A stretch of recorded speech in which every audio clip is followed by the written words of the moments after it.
You in. I'll let you introduce it, Obi.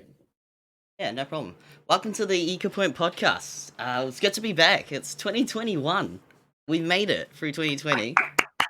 Yeah. I think that congratulations are for you too. Yeah, it's good to be able to make it through overseas and be able to connect with you guys. How's it been? Oh, it's been good. It's been good. You know, we made it. New year, new challenges, all that stuff. True. Obi, I think we have very special guest with us today. Oh, we do, don't we? Who might that be? Yeah. It's the one and only co-host from I believe Tactical Crouch, a man's name that I still have yet to properly pronounce, but Now's your chance. It's okay. You can save yourself before it's on the I'm internet saving forever. myself now. You can just Joe's fine. It's totally fine. I don't know why 16-year-old me decided to pick randomizer on World of Warcraft and just run with it. But here I am, and Joe is perfectly okay. Well, Joe, I love here that. Mr. Franco. Obi, I think you can pronounce his name better. I think you can give him a much better introduction. No, that's the best introduction that we can get today. This is Volamel. He's known to me as the GGRecon publisher. Known for many a great article and long time I think you're a bit of a tourist in a sense of all kinds of podcasts, not just your own with Tactical Crouch. Oh, I mean, yeah, if people want to come in, I'm always game to chat about whatever. And if people, would give me the honor of coming on and chatting some ish about whatever it might be, I'm always happy to do so. So yeah, a little bit of a tourist, we're doing the world tour, all over Overwatch, casual, competitive, you name it. I haven't hit, some of the dark, Rule 36 areas just yet. That's definitely a Girl Scout badge I'm trying to, collect one of these days. So, anybody out there with like a hentai podcast, hit me up, I guess. Yeah. Twitch is going to demonetize us now. Hey. Don't worry. That's why the road to affiliate is so slow. We'll aim to do our best. That's all we can ask for ourselves and for each other. So if you and I are ready, I've just got a quick spiel here of just what we are. Just two dudes, one from the States, myself, I'm from New Zealand. It's kind of crazy that we can both be able to get along and just watch some Overwatch. Unfortunately, that's not till April this year. So we've had some big changes to the rules layouts. And I think now we'll just try and go through what has happened to all the teams. Another episode down the line, we'll look forward to more guests. And Volamel, I think you're pretty hard to be able to have another special guest that will top you. But for us, this is a big moment to, just run through all of them, all the teams that have gone through, and just ask your thoughts just around the scene as well. You've got very veteran experience. I'd love to be able to go through as well. So for sure. Shall we begin with making sure you check us out on YouTube at Ecopoint Overwatch? You can also give us a holler here on Twitch, where we've recorded live for the first time. And you can also send us an email at ecopointoverwatch@gmail.com. Come follow us on Twitter. We'll keep you posted on some tournaments as they come through and when we come live over at Ecopoint Podcast. That's capital EPP. And our full name is Ecopoint Overwatch. Do make sure to check us out after the stream. Okay, so the teams out of the way. Let's get it out of the way. Tick the boxes. How are we doing with the teams that we've got here at the moment? I'd like to start with Atlanta Reign and go from A to Z. Okay, Atlanta. All right, Atlanta, the team that's done things, but they need to do more things. Yeah, I mean, okay. So I think the first big thing that people definitely are hype about it is seeing Pelican. That goes without saying. And that's kind of a positive point, but to your point, Toucan, I am waiting with bated breath with what Atlanta, is doing. I think it's actually pretty surprising that nobody in the offseason has tried to go after some of their other Korean players that they kind of shed. I was hoping that maybe some other teams were taking a look at people like Pokpo, and maybe cobbling together a full Korean team that you could take from contenders and some of these talents that didn't survive the 2021 off-season chaos and throw them together. So Atlanta has been like relatively quiet. Obviously, rumor has it, things may or may not be kicking off there sometime soon. So we'll have to see, if it comes to fruition. But yeah, so far it's fine. I don't expect them to be poor, but I get a very similar feeling to the 2019 Philadelphia Fusion, where it's like everybody else is leveling up, guys. Everybody else is making big moves, and Pelican, by no stretch of the imagination, is a bad move. But is that enough? Is that all you want to do? That's the kind of the taste in my mouth with Atlanta at the moment. Yeah, Atlanta has just made very they got rid of deadweight with FRD, Fire, Saucy. I mean, I didn't think getting rid of Pogba was a smart decision from Atlanta. I thought he was very good. I thought he was genuinely better than Gator at times, on the Reinhardt, on the Orisa.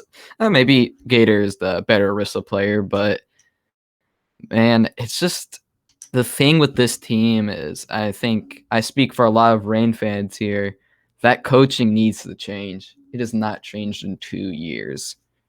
I don't think Seffi's the answer anymore, in my opinion. But it's tough. You can have all these great talent, but if you can't mold them and coach them into potentially even better players, it's like a recipe for mediocrity, in my opinion. But what do you guys think about Seffi and the coaching staff?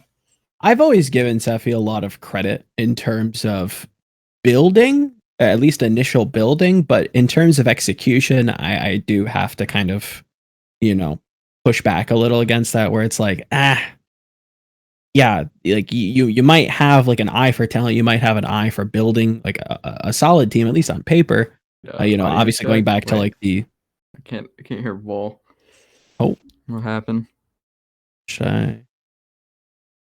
Hey, Obi, I can. I think Vol. I seen Vol's mic moving, but I can't hear him talking. Check your volume settings, my friend. Yeah, I have him on. Wait, let me just lower it down and lower it back. Can you hear me, Kenobi? I can hear you just fine. Yeah. Oh, it's just great to be able to hear that this is a lot of momentum from Atlanta. Just from, I think, only 2 signings. So the fact is, it's looking like a team that, to be honest, it's actually 1 right now. The technicality is, I think Valiant have signed KSP already. So I think there have been some conversations around LA Valiant. I think they've made some big changes, but we'll get to that as we do and it pops up. Kai, formerly KSP, be on this team. And what do you think of an impact will that be for Edison, Kai, Pelican as your DPS line? I think it's I'm easily a strong one. Back. I'm sorry, guys, because I can't hear him. Okay, you're no good. Worries. Should I leave too? If you want. No, just refresh. Yeah, it's just a quick refresh, gang. Yeah, does anything? There you go. Maybe it does. Hello there.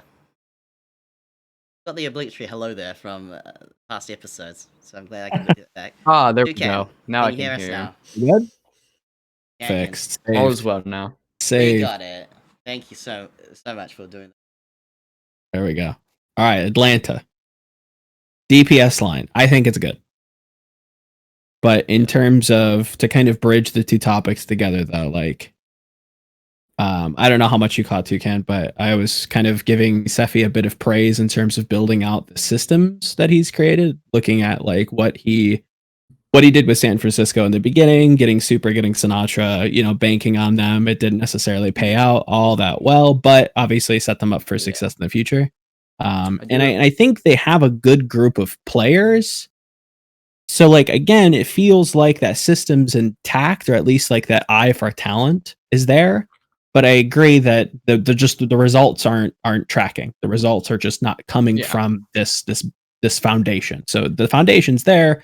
I don't know if maybe he's just better off in like a GM role or what have you. But yeah, I do kind of waffle on that opinion. Like I like Suffy. I think he's been around for forever and deserves respect. But when we put pen to paper, it's those results really just aren't there.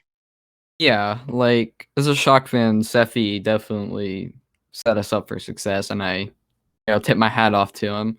I think, I mean, before like I saw this tweet about like moving on from Overwatch, I thought Atlanta should go after Packing as a head coach. Oh, for sure. I think it 100%. would be a good fit. He fits in with that sort. I think Atlanta has like that sort of trash talking. They have that trash talk vibe with them. They don't. Little bit. They're definitely a little edgy. They're a loud team. Yeah, I think Packing is good way to put it. Packing is a good dude. I think he'd facilitate like the positives from being that kind of loud, maybe abrasive team, but would probably also give them like that leadership that they're probably looking for, or just would need. And I think a lot of teams just need somebody like Packing who can kind of like inject energy, but also dictate how the team should be, discipline when necessary. Yeah. Build people up when otherwise he's kind of a diamond in the rough, and it's sad that we've lost him because you could probably slap him on any team and he'd probably do well. I don't doubt that for a second. I mean, he's a no bullshit type of coach by the looks of things. Looking 100%. at Atlanta, Boston, and Chengdu coming up, I think Sephi, as well as the organization, of course, everybody went through their different dips and peaks throughout lockdown and having to play online. But I definitely noticed it more for Atlanta without having a backup off tank, for example, that they could depend on. For some reason, FRD wasn't getting field. And as I look at the roster now for this year, there's not going to be a lot of backups for a number of roles. Half of the course playing with the minimum 8. Maybe they might be having another strategy going into it now that they can really focus on how this online situation could really work in their favor. But I think most of the setup that's required to get those temporary 14-day contract players is not very easy to set up and might not even be worth the time investment.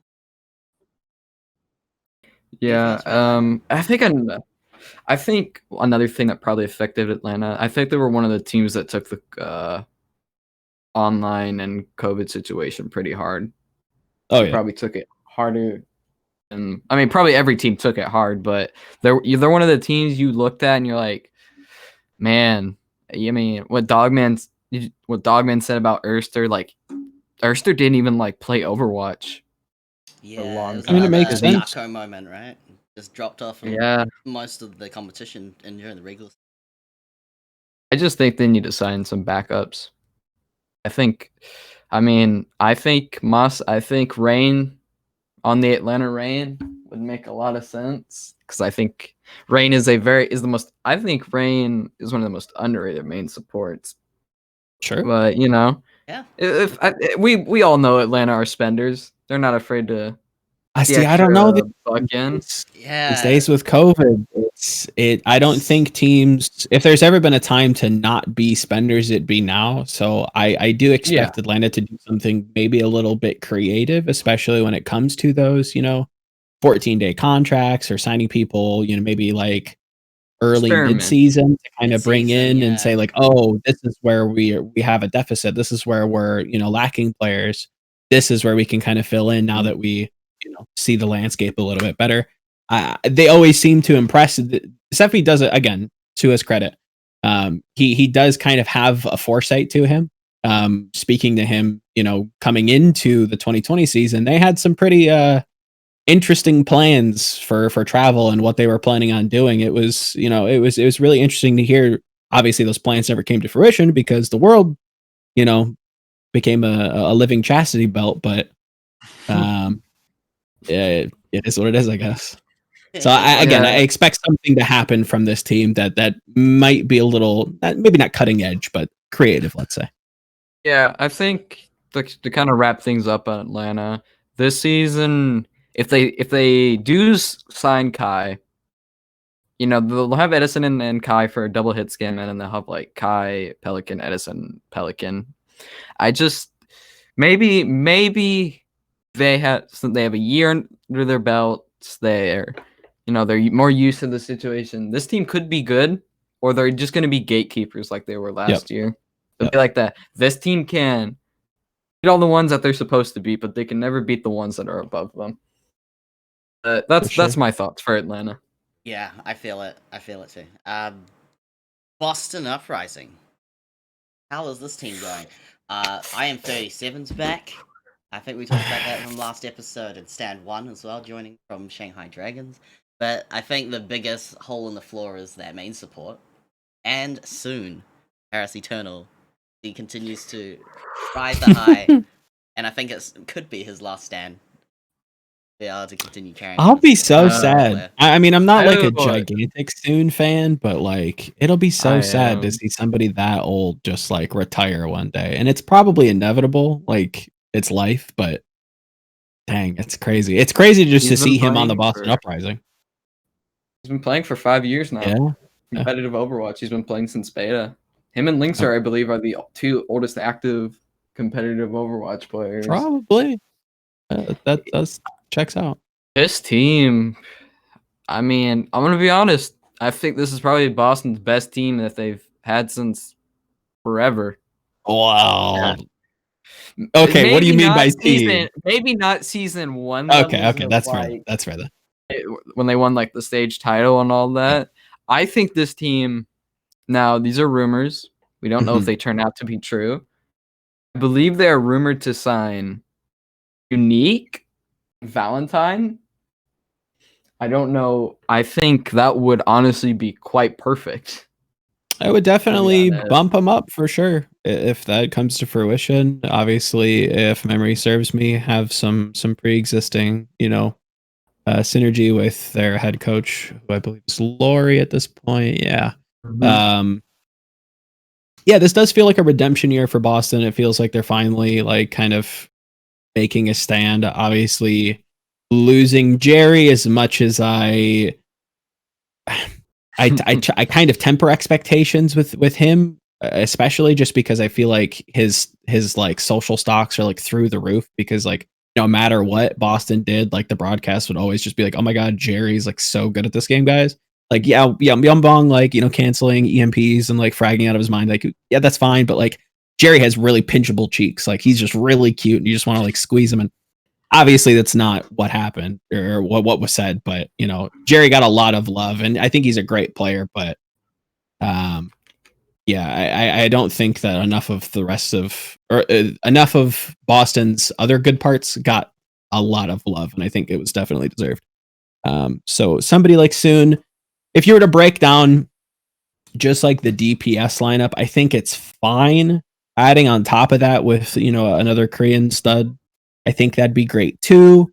But as it stands right now, I don't know. I'm still kind of hesitant to give IM37 any kind of confidence. Soon, I think will be great, especially when Tracer just will not die.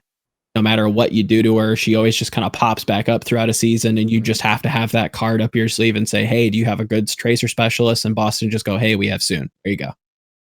Yeah. It's going to be interesting who they decide to play for that. I think that's the problem, because I think they might be too set in their ways to let go of Color Hicks. Otherwise, he's still on this team for a certain reason. Oh, for sure. I think he has a role in this team. Don't get me wrong. I think he definitely is. I don't know if he has intangibles or what, but he's got, spaces to play. I would just be very surprised if they took Soon off of Tracer. That would be very stunning. This is my logic behind it. Okay. Let's say I'm like they first put IM37 on Tracer for like a map or two. Sure. He looks very shaky. Like he's showing like he's probably not going to show much of these, but maybe he's showing some like, some rookie. Well, he's not even a rookie, is he? He's Oh. showing some. I think he'll be fine with this. It'll just feel like contenders, I- and this team will just be jacked up. Well, like the 100%. people he's playing against are contenders players. No, it certainly. But didn't feel I like it at think first. soon you put in soon if you feel like he's gonna, because soon in my opinion has always been he's been consistent. You know, Yeah. he has his moments where he's a little streaky at times, but if I'm 37's not doing well, you put in soon for that consistent. You know, he's also could be a leader. Like For sure. he's been playing for a long time. You know, could tell IM37 the ins and outs of the tracers to medium to long range, possibly. I think it's a good fit overall. And you know, I think they're going to be a decent team if they do sign Unique and Valentine. This team's going to be very interesting. Weird amount of depth. Yeah, for sure. Definitely weird to rank. Got a weird amount of depth if those signings do come in, you know, towards the latter half of the season or the off season, that is. And I kind of share a similar opinion.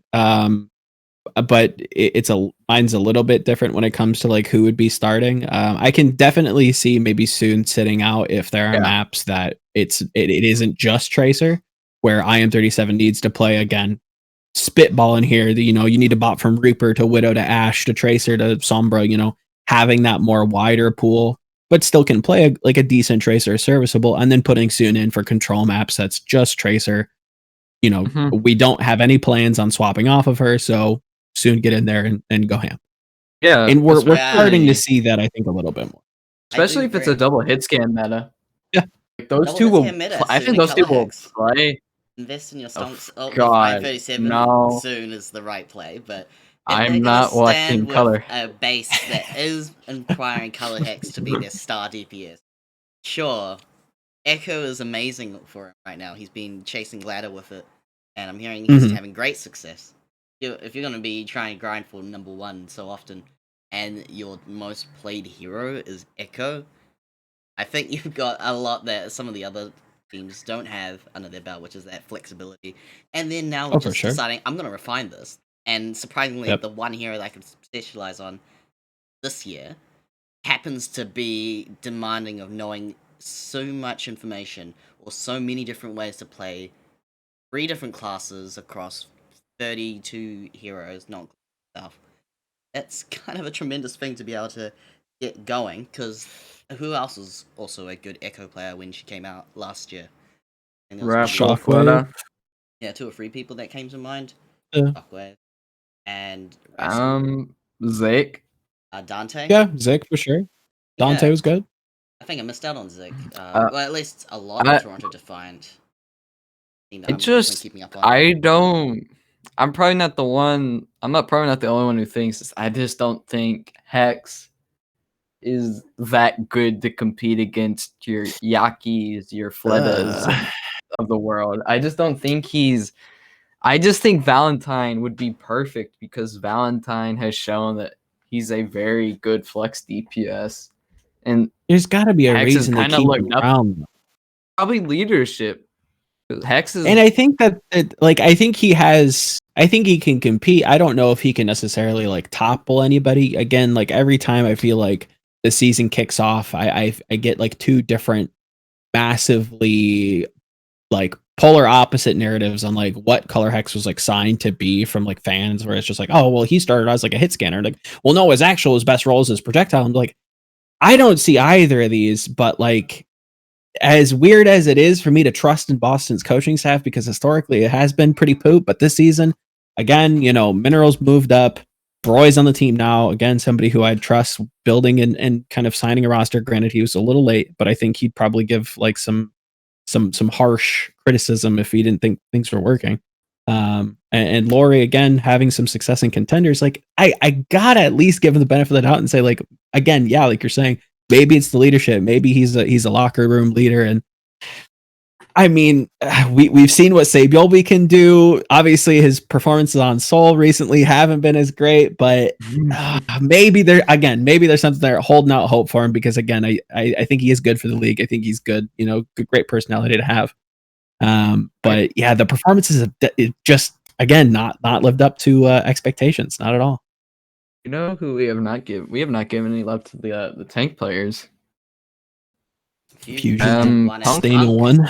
Punk is still on this roster. All right, which is so- Punk's pleasing to great. see. Love Punk. Punk is very underrated, especially. I mean, I'm gonna be honest. After when he was first signed up, the initial week where they beat the Glads and they took the Eternal to what was it, map 5, Something like that. Yeah.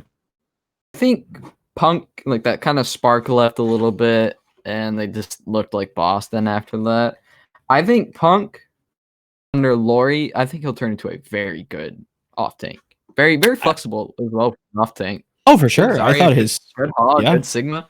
It's Sigma. I was incredibly impressed with his Sigma. I remember specifically a Hanamura performance. I couldn't tell you what team it was, just because it's like just weird fragment memories at this point. But just his shield management was insane. Obviously hitting rock after rock. Like the kid didn't miss. Like it was like a different Boston Uprising. I think that team's problem last year was just there was no confidence. Like they've lost for so long. Like, yeah, they had like that brief uptick and that was great. And it was like, oh my God, are they turning the corner? And then they went right back down. And it was just like, oh no, we didn't actually get any better. We were just still bad. And it's like, speaking on this has to Gladiators, change. it needs to go even further than that. That's what they really need to continue to build. They need to be able to like think they can win. If you're going into that match and you don't even think you can win and you're just going through the motions, then it's like, as cliche as it sounds, you've already lost. Yeah, I think players like Fusion, Soon, and ColorX. I'm just gonna say Fusion is probably one of the best like leaders in a game and out of game. He is so like, I don't get how he just stays this positive throughout all of this. I don't. That just shows how good of a leader he is. Now, as a main tank, he's a little iffy here and there, but that's why Stan 1's here. Yep. I think Stan 1's gonna be I think Stan 1 will be like a B tier maintain. Maybe he could become better. It was just a wait and see, really. Yeah, I think again, like judging tank performances is really hard. It's tough to really give them or give them demerits. Let's say, if you put a decent main tank or a serviceable or above average main tank on like a pretty like piss poor team, like they're gonna look really, really bad. But if you put them on like a good team, they'll probably shine just as much as anybody else. Won't be a star, but they'll be there. They'll be kind of a Marvel-esque player that does the job and is great. Be enabled, exactly. Like, they're like it's like Sato. Like Sato, I think, in my opinion, I always thought Sato was gonna be good. It's just he had like a Neptuno and like just really bad supports throughout his career. Like, I mean, I wouldn't point too many fingers. I think just the dysfunction season 2. Yeah. I don't think he got a chance season 1. There was a lot of things stacked against him. I think they kept him around for a reason. I think he showed that in 2020, and looked really good. And obviously, I expect him to look good on Toronto as well. So I don't think it's a super strong parallel, but again, somebody that will do well. I think Stan 1 is definitely somebody who's going to hopefully perform with Boston as long as they perform, behind him. Oh, look, there's me. Anyway, just sliding under the Boston. No, I've seen no problem with that. Nothing wrong with that at all. Genuinely. I had to tell them thanks. But anyone else have anything they want to say about Boston before we move on to before we shift our focus to Chengdu? I will say one last, positive thing with Boston for at least I want to say a year now. I've been really big on like teams building out their main tank lines and having somebody like Fusions, who obviously has intangibles that we've talked about, has some heroes that he's definitely excels at, some that maybe not so much, and having somebody like Stan 1 come in, having those two players coming into a potential another season of hero pools is going to be a big boon for them. And something I'm looking at criticizing a lot of these other teams that are just running one main tank and not even an added flex tank on the side. Like it's really imperative at this point that people really start to sign and foster new main tanks coming up, because they all seem to be leaving and we're we're running out of good ones, so we need to start building them up for sure, and Yeah, putting them on main the tank. not necessarily the bench, but building up that bullpen is going to be important. Yeah, main tank. Just like quickly, main tank has like really high highs and really low lows. Yeah. But yeah, Chengdu, C's now. Chengdu Hunters. Chengdu. One of the best orgs. Period. All right, Like, so I've never. let's go One of the best orgs. Let's go hunting. Why are they the best org? They've just got such iconic. Oh, one of the best. Balls. One of the Kind best. They've got the whole off meta thing going down now. 2 years in a row. And This it's looking team. very comfy. I think they're about to leave that now. I think that's what's going to happen with their whole Have to. bulk of their roster now being, I think, a 12-man roster now. Yveltal Yep, and they Blake Young have can- gone to now their new contenders. Yeah, there's team 2 now. Yeah. Mhm. They're looking alright there, but they are being a bit more work if they want to be a dominant team. And I think we just a bit more work to go to make hot their take. team a top 12. Hot take. Chengdu's our top 3 team in APAC. Ooh, yes. I like the boldness. I won't go that high, but I definitely think stocks are, this is a buyer's market if you're in for some stocks. GME didn't hit, Dogecoin, it is what it is. Maybe you lost some money. I think, hashtag hunter stock. I think this is where, if I'm going to speculate, I think you're on to something. I won't say top 3, but I think especially if we play the meta now. Top 3 in I wouldn't Asia, say I think like that's they're very not doable. they're not on Dragons level, but honestly, for sure. I think they're slept on for sure. I think they're gonna be that team, that sleeper team. Mhm. They're gonna be like that. I think they could beat the Charge, Spark, and they could probably beat the Fusion as well. Like I think this team has good, Asia's pretty decent stacked. coaching. Oh, decent. I think they have sick. I mean, we'll have to see. I'm very big on their coaches. Hard to tell like what good coaching looks like sometimes, but Gaga is, oh my god, Gaga just like anything that Aiming did, Gaga just trumps that. Besides, like maybe Wrecking Ball. Even then, I think Gaga's the better Wrecking Ball than Aiming. Anything Aiming can do, Gaga can do better. That's actually the agreement I have. It really is. Yeah. Much coverage on main tank that we couldn't get from Aiming, we got with Aiting. And yeah, he was kind of put in cold, dry, and sober. Maybe if we had an alternate reality that Aiming and Aiting did work, then it's like, now I just don't know which one I'm talking about because they both start with A. I think Elsa's gonna be a good off tank. Now I'm kind of upset that they didn't get Liege. I think they should have got Liege, but maybe Elsa. I think Elsa could probably become Elsa last season was probably considered one of the worst off tanks. I think he could be decent this year. And oh boy, that DPS line: Lee, Jimmy, Jinmu, Kaneki. Jimmy. Leave is good. Leave is so good. Leave has been so good. Like I'm just kind of high on Leave. Yeah, I'm high on him. Recency bias, I feel like it kind of tips away from being one of the better players in China. But if you're comparing it with like Eileen, and literally Jimmy, who's only just come onto this team from Guangzhou Charge Academy team, Ultra Prime Academy or Up Academy, he's actually a very valid talent to put on this roster. If you're going to keep with the all Chinese synergy, I think this is going to be the strongest Chinese team that you're going to check out. It would be even stronger if they could have Dia, but I think Jimmy is a suitable answer to this team. I think. Well, when we get to the team, I think a team that has no players needs to get Dia, but we'll talk about them when we get to Don't tempt me. Don't tempt me, buddy. But I think this team is like Nisha is good, Farway is good, like this team is just solid all around. Maybe like you want to point out a weakness, sure. Off tank is kind of, we don't know what we're gonna get from Elsa, but I think this team is gonna get slept on. Oh, I totally agree that this team's big slept on. I think people are. I think Overwatch in general has like a big like narrative blind spot when it comes to just like looking at a logo and like attributing like or just not attributing attributes. That's kind of like a double negative. Boston bad. Yeah, Boston bad. Oh, Glad's disappointment. Oh, Valiant, haha, meme. You know, they see something and then associate it with something else. And I think when you see like the Chengdu Hunters, you're just like, okay, what kind of crazy, wacky Chinese Overwatch are we going to see today? Woo! Like, I think this team actually has the possibility to actually play most meta compositions. And I don't think they're going to be super like meta starved if we get another hero pool season.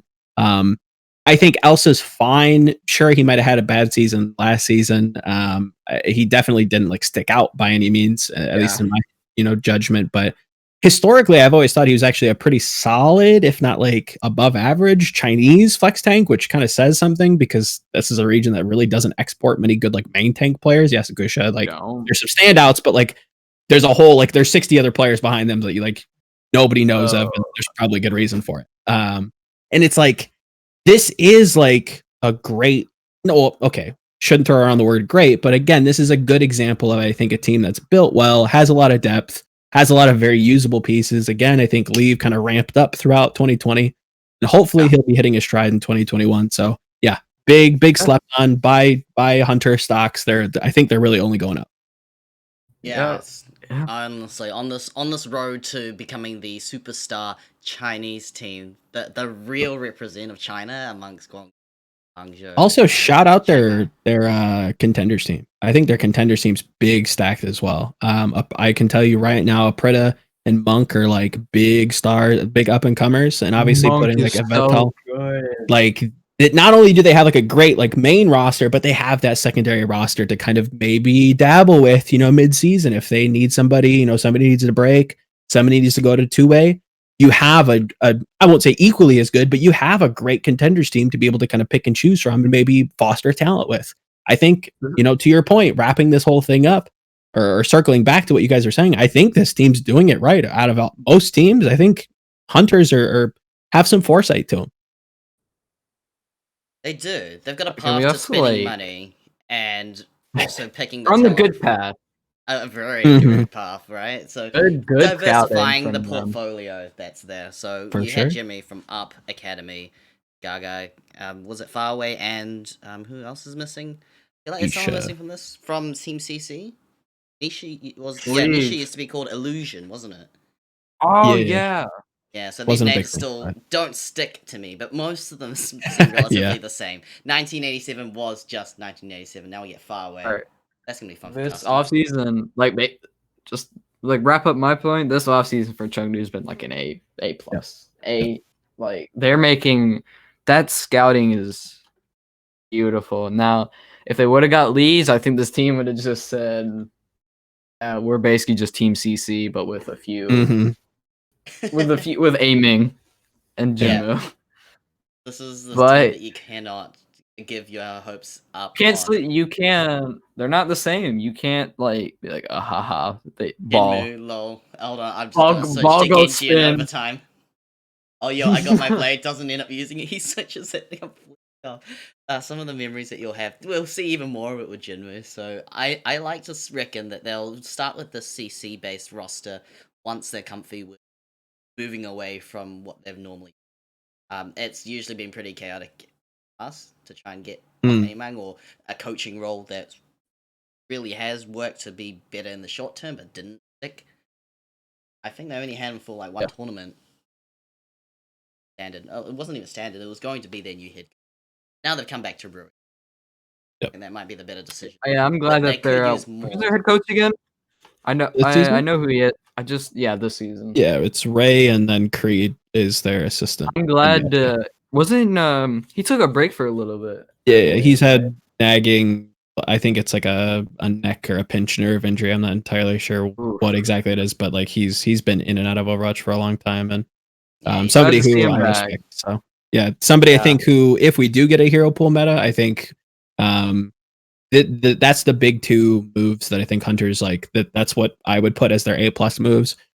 Really shoring up that main tank role, and then getting somebody who's shown a historical creativity and really thorough thought process of the game. And it hasn't always been right, but somebody with a very clear style to what they want to do.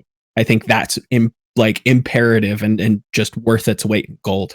especially when we have these rotating meta doors. So Ray, Yes. Gaga, I think that's enough to kind of sell me on Hunters again. So Oh, legit. Yeah. So Yeah. because Good job, Leia- Hunters. Yeah, Leia Velsa will be two ways. The last thing So I I want think to ask. Kaneki is underrated. Just Yeah, quick. do you think he's Kaneki. underrated? I think he's. I don't think a lot of people like. Everyone's like kind of like, oh yeah, they have Gaga. They have 87. I'm like, oh yeah, they have Kaneki. it's been a Yeah. long time since I've seen him. I remember him on LGD when he was playing under the ID Eternal, and I there was moments where I was just like, okay, like keep my He's eye raw. on him. Yeah, there's things there that I think you could definitely build up, and obviously maybe past that point in the later seasons where I haven't necessarily caught up with Chinese contenders, maybe that has happened. So I've heard some good things. I've heard maybe not a star, but somebody who's going to perform well and be a solid pickup for this team. He forces Jinmu to. I think that also Not forces feed. Jinmu to be like, oh god, this guy could probably take my starting spot in like a flex DPS meta. I think But, there's one you know, last thing. awesome. One last thing that What? also came to mind, more of a commentary as to where this team's DNA came from. It was Miraculous Youngster, wasn't it? That Yeah. built up most Yeah. of the most of that having gone to academy team, sure. But for those who are interested in going all the way back in time, I think it's Lunatic High versus Miraculous Youngster. That's the star Yep. match that you want to talk about or want to rewatch. Soul Cup. Funny enough, Avril is going to be doing a rewatch 2 hours before the Sports and Nitties tournament that everyone's been watching out this weekend. I think that would be a great watch before that event comes up, which would be the finals of this year's next tournament. Unfortunately, Chengdu and Spark are not part of that tournament. Just 4 teams. Yeah. What did you guys think about that tournament, or just hearing about it? No. I think it would be like a good. It's like a good way, try to shake the rust off. Build some synergy. See what you need to work on. See what players need a little bit more time. Stuff like that. This is what I like to think about when these tournaments happen, like Nexus Cup. Gives teams time to be like, okay, we need to work on this. This player needs to start doing this, yada yada. And then when we move to the next team, oh boy, they need to work on that synergy, really. Oh yeah. Okay, so let's get into Dallas. I'm so ready now to talk about that stacked roster that was. I was Notre Dame. I was watching Tattoo Kraus, and I was just like someone I don't know who made the point, but it's like this team, when people say, oh yeah, this is Element Mystic, yeah, these guys know each other. They haven't played with each other in probably a year. This is like the these ultimate guys reality don't have distortion. synergy. They've all been in Element Mystic, but that's a contenders team, or at least it is that funded organization that is trying to bring people. And during the different time periods, I would say that's like 3 to 4 generations of Element Mystic that their teams have players have individually picked up because they're just that amazing. It's not quite the same when you're essentially doing an all-stars roster with just one contender, which is incredible. It's a great feat. But in practice, I don't think they've had nearly as much time as people to really hash out some really key basics. I've seen last week. I just think people just shoved unrealistic expectations on them very early. Like, oh, this team's gonna come out, they're gonna start 3-0ing people. Oh, this team's so good. Like, yeah, this is a big wake up call. Like, you can't just slap a group of players that have all Fielder, Sparkle, Xe, Hammond, they've all played together, but they haven't played with Doha, Repel, Jexane, Fearless, and forever. Like, none of them have even played with Fearless. Like, and just like, it's unrealistic expectations. Like, yeah, this team is very good. So you're going to be like, this team has to be good. This is the best team Dallas has ever had. And it's unrealistic expectations overall. 100%. I couldn't agree more. I think I came into this after they announced their roster. I said pretty loudly that this was definitely their best roster and should see positive results from that. but trying to thrust them into like title contention just because they signed like good players. Don't get me wrong. None of these players are bad by any stretch of the imagination, but is this enough to kind of push them into winning the league? I have a hard time believing that. I think Fearless had a great season last year, but that doesn't mean he's a world-class main tank because he played on a team like Shanghai. I think there's a lot more tape that people really need to go over, or a lot more history for people to kind of study before they go, oh, Fearless is a world-class main tank. I think he's a great main tank. Don't get me wrong. But to put him at the top is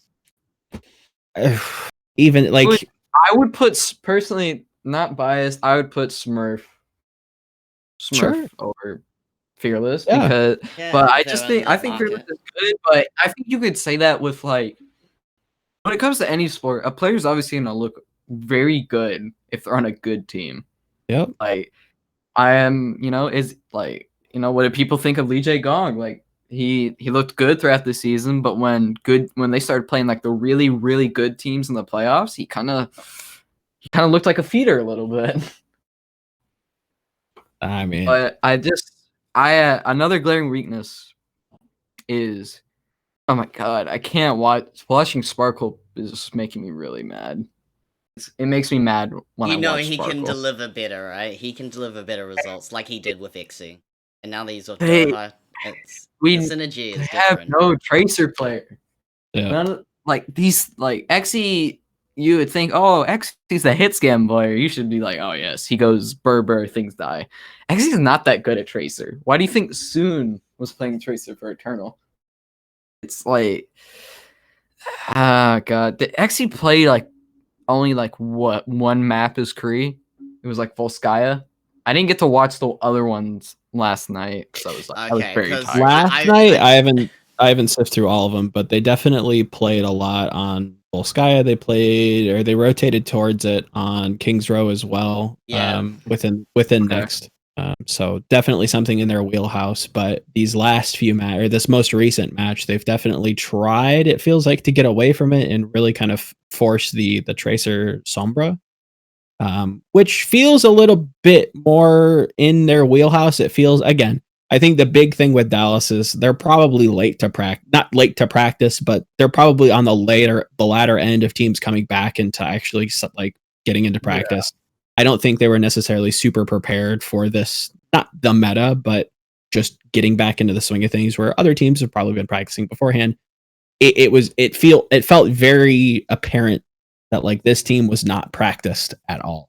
And that gap between like a couple days ago and last night, there was a difference. It was a little bit more competitive. Again, still a wake up call for Dallas fans to say, hey, look, good team, still gonna beat up on some of these NA teams, but maybe not as dominant as, again, those unfair expectations kind of showing themselves.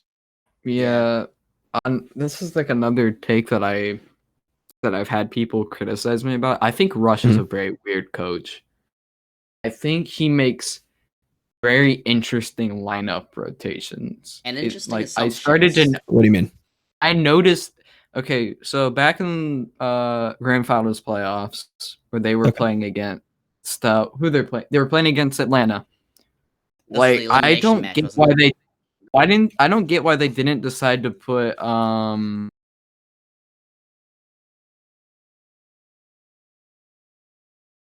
Just recall what you're talking about, the Paris Eternal, was it? When Rush was there as their coach. Yeah, I believe. Oh yeah, I accidentally muted my mic.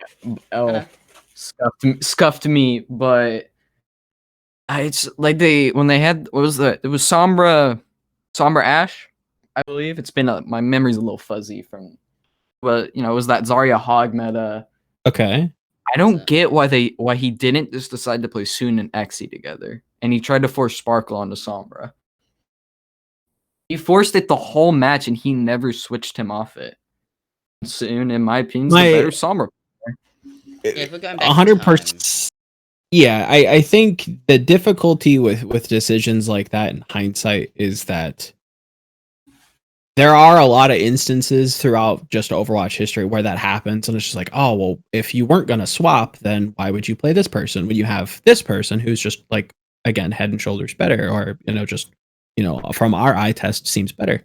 I think in that way, you always kind of have to give coaches a little bit of leeway because you really don't know what's going to happen during that match. And if they had any kind of inkling that Sparkle was, the flexibility of Sparkle was needed, if something was to happen, if they wanted to bring out a Pharah, if they wanted to bring out something, a different look that Soon wasn't going to be able to give them, that's where it's like, okay, yeah, it might not be the most potent on the one composition that they ended up showing, but if they had other things prepared, I think that would be where I would kind of end up attacking them, is like, okay, if you were going to play Sparkle and you had the opportunity to swap and show different looks, why didn't we utilize that instead of just saying like, boom, okay, better Sombra plug-in, just run that. Like Overwatch, Maybe it was there's also comms.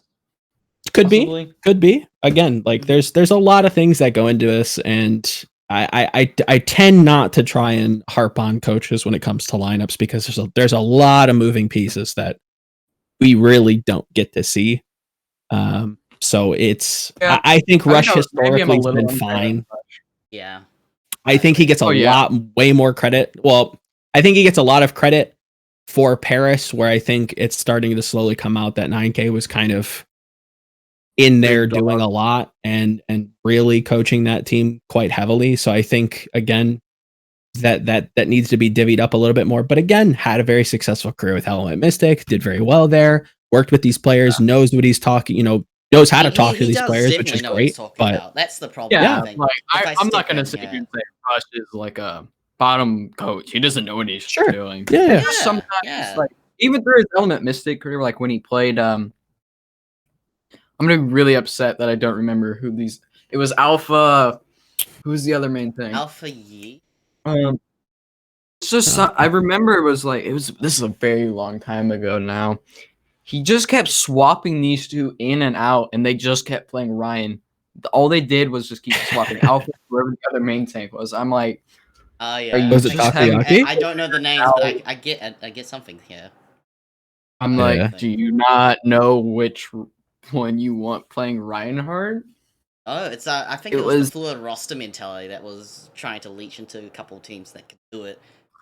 Where if you were a bigger roster at the time, like San Francisco Shark, you had all your players, all the ducks in a row, and you're trying to find that perfect combination.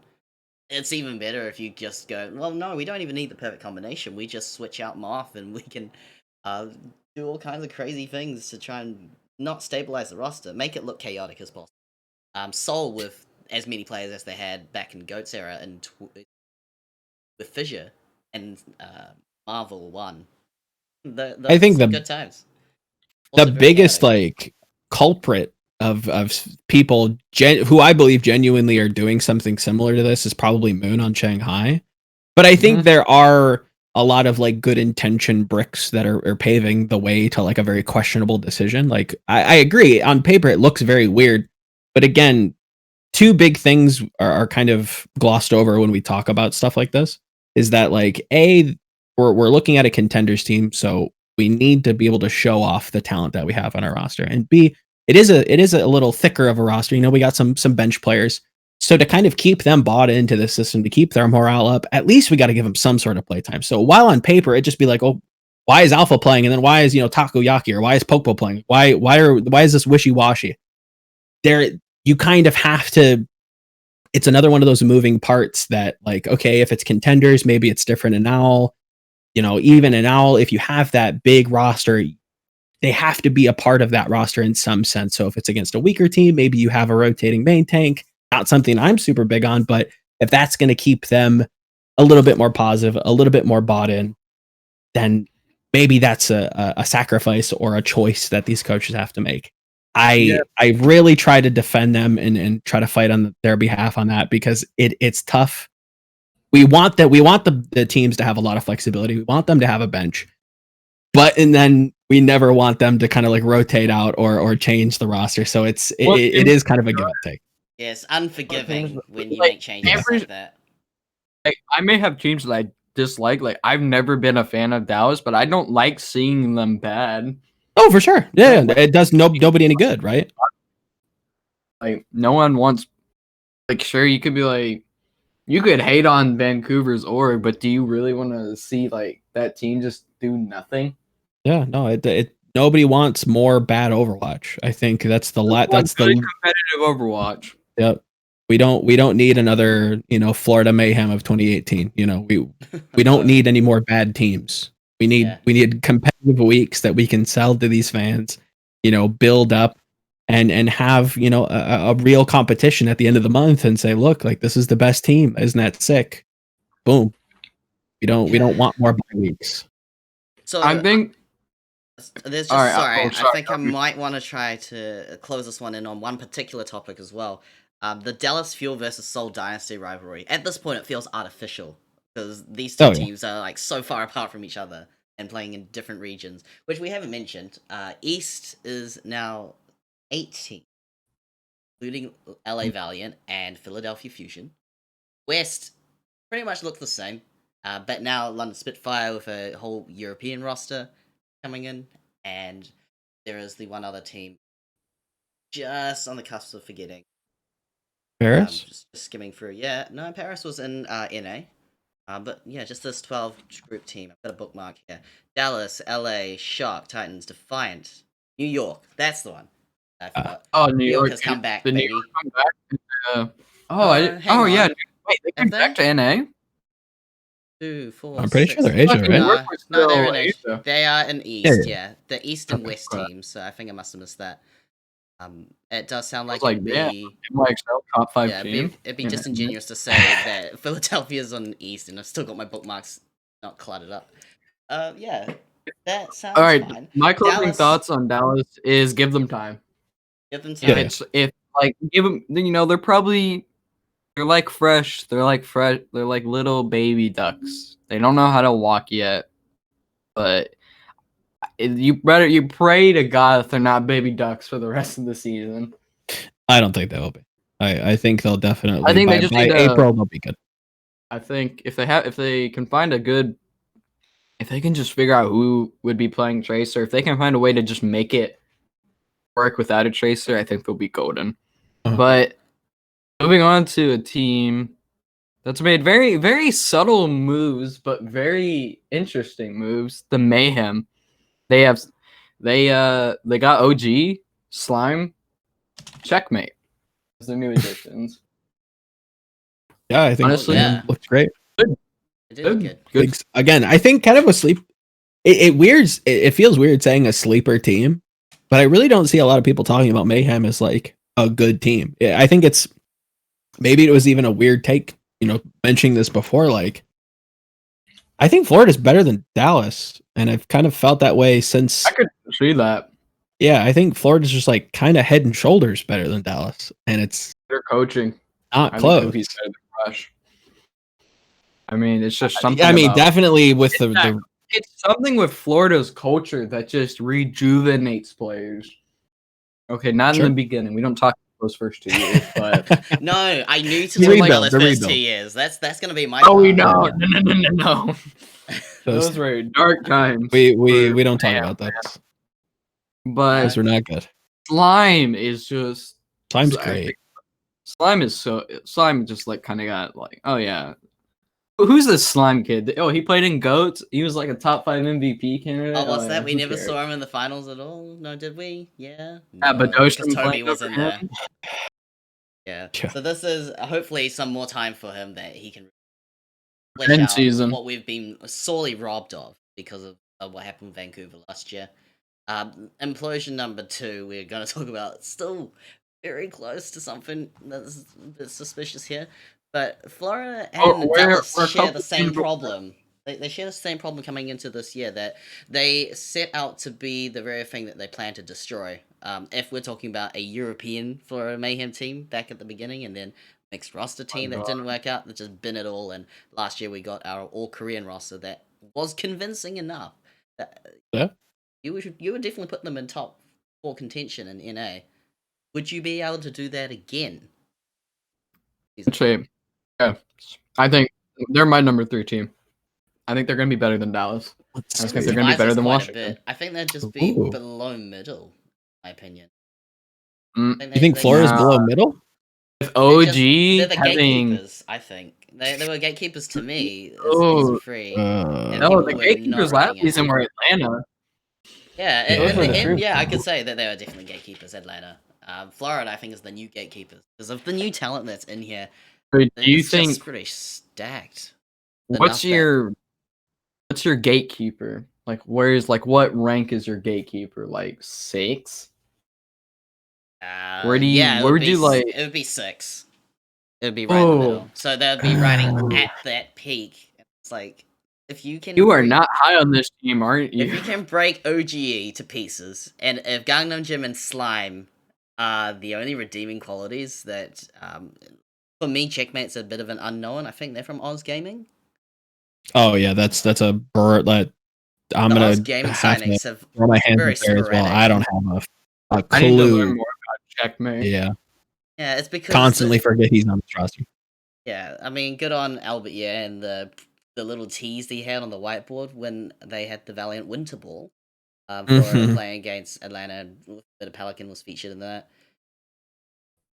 I believe it was just Gladiators. They looked much more convincing. In They parts had of ping that issues match. as well, I believe. So we can factor that they will now have to work with the ping, battling against teams like London in London. EU I to mean, NA ping is London's going gonna to be the quite one interesting. suffering on the ping.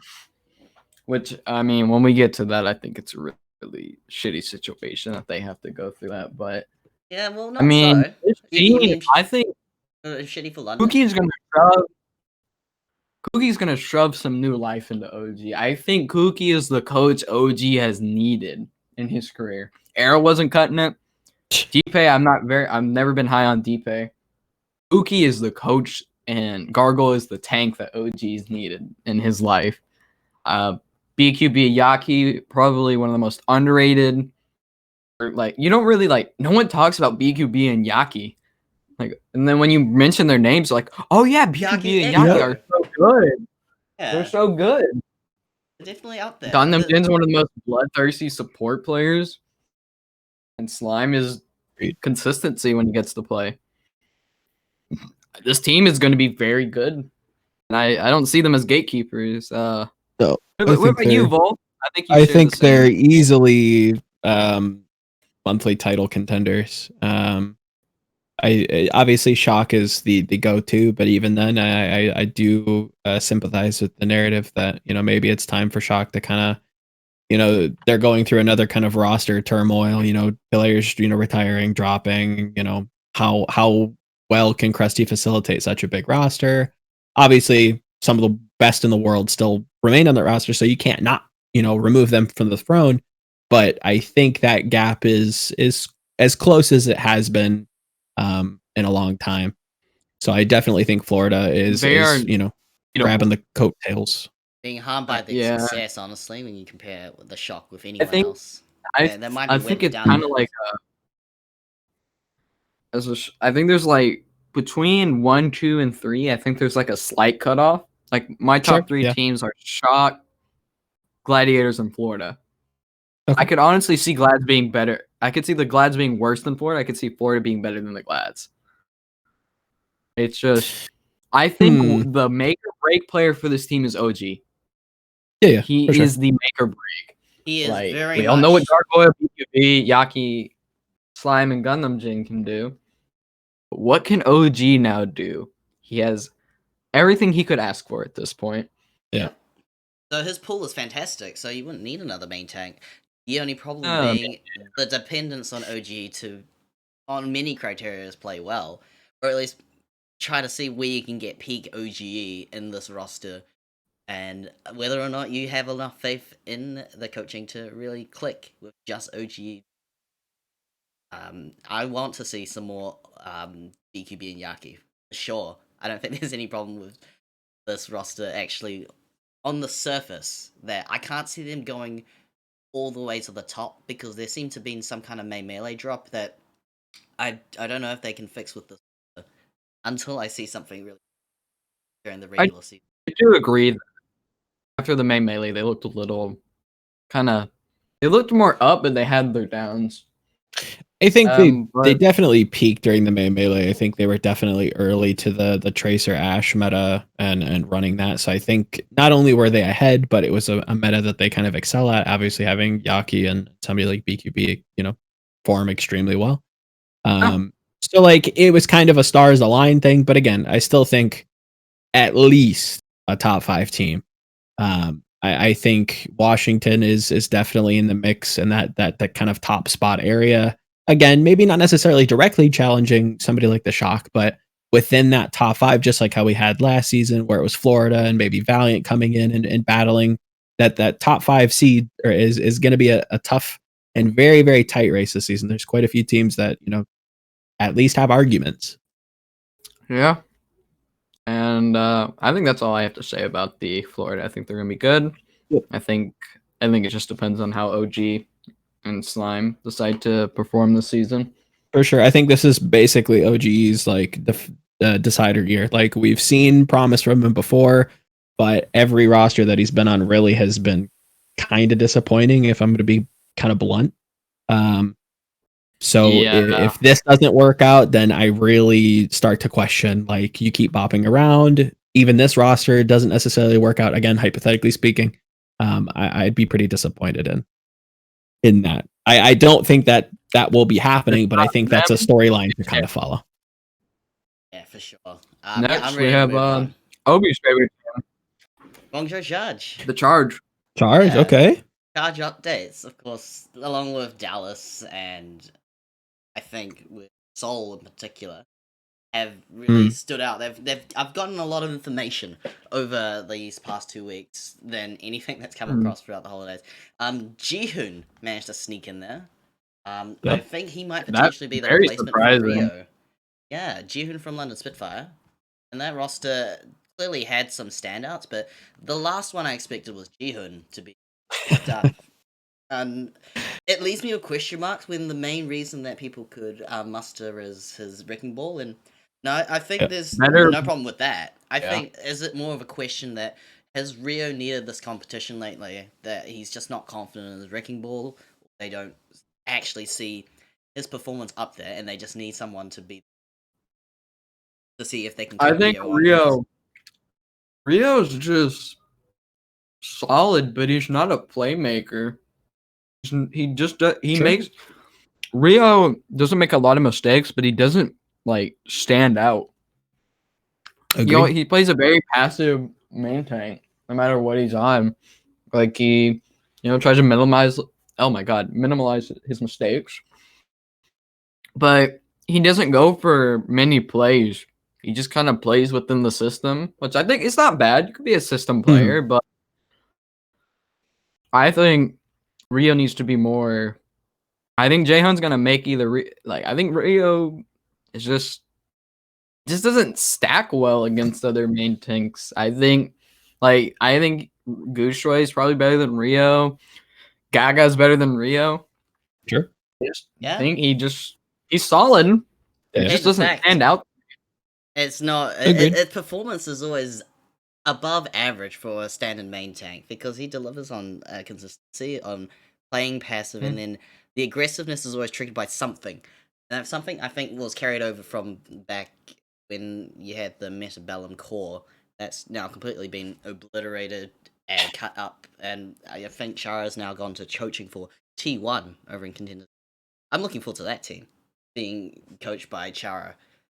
I think with Rio losing that kind of leadership that Chara had on this team last year, and how successful it was, yeah, it just never quite clinched anything beyond a Summer Showdown victory. The playoffs also didn't spell great success, which is what I really wanted to see, given how much they overperformed people's expectations. Rio, I think there is a spot for him to try to improve, and Jihoon's kind of the catalyst for that. And then below you've got Kaylee and Choice. I think a ripper. I think those two have been very good. But Kaylee is early. Yeah, would agree. Kaylee on Hitscan looks fantastic. I think Choi's definitely putting his name out there early in terms of Rookie of the Year ballots. Obviously, it's a little cooked because obviously recency bias. Not every team gets to play in the mid off season tournaments. So again, maybe there's other rookies out there, but as it stands right now, from the people that we've seen, I think Choi is definitely, arguably at least, leading the pack on that discussion, and for a good reason. I think he looks great. Charge has a really interesting. I hope we continue to see their creativity is a little bit strong of a word, but their unique view on Genji when it comes to Choi. So hopefully that continues. I think that will definitely net them some fans when it comes to April.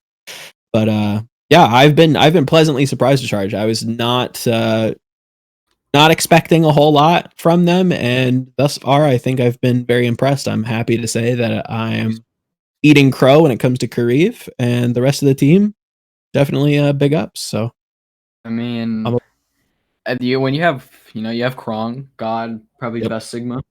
I mean, Krong is a god. You have Eileen. We all know what he can do. Now, my only question mark, it's still a question mark for this team, is Mondu and Kariv.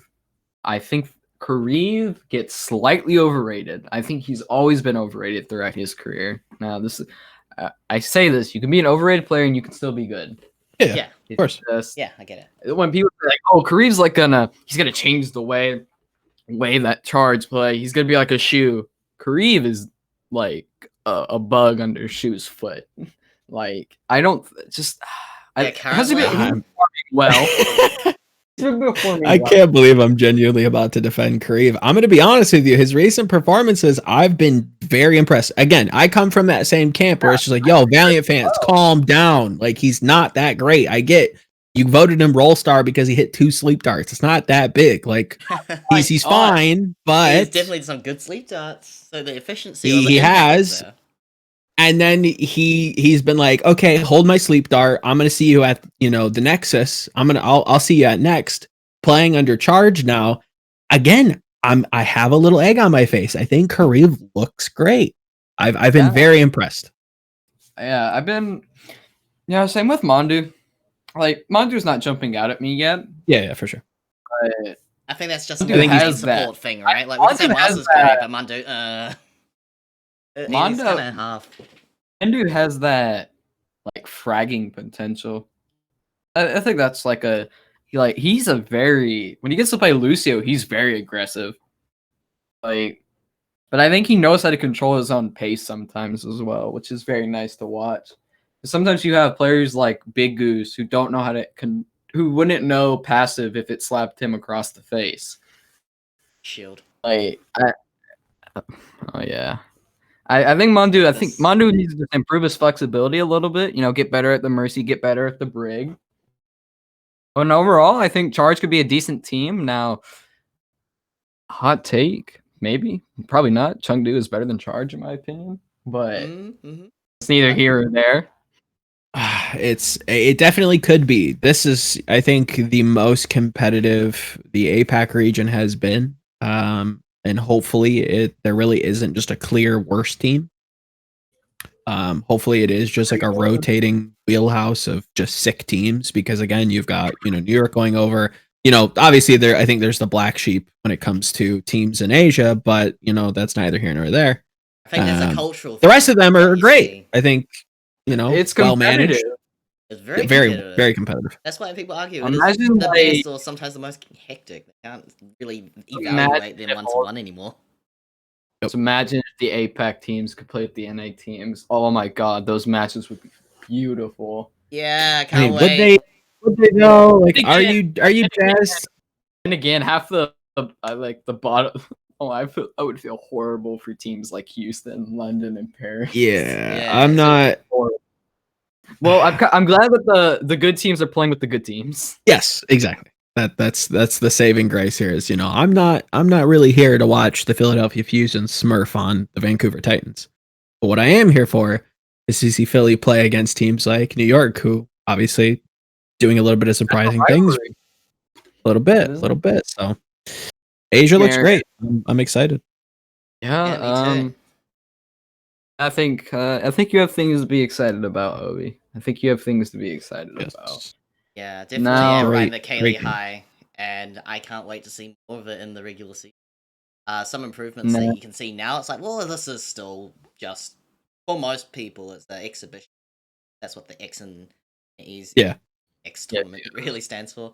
So I evaluate this quite well. That all these teams will be very exciting to watch, and that's the least that I can expect coming into APAC or East Division. Yeah. Yeah. What do you All guys right. think about Hangzhou? They're an interesting team. This is a S- stacked the roster, more- remember? The more I look at, it's tough. 12-man roster, so they can run scrims against each other. Yeah. Where does Legion fit in all of this? League. That's Where does Sue fit? Where do Yeah. any of those two players fit? Yeah, Shy Like- is a good pickup, and I want Oh, to see yeah. how that's going to Shy work is with a this rest of this team. CD? Coda? Very good. Oh, wait, no. Coda's been on this team. What am I saying? Coldest is not on this team anymore. Oh no, he is. He is. Sorry, we messed up. Coldest is flex support MCD. So how are you going to shuffle between these two? Are you going to think prefer MCD? That's a and great Coldest question. Is Hey, from China, isn't he? solid. Yeah. Mika is underrated.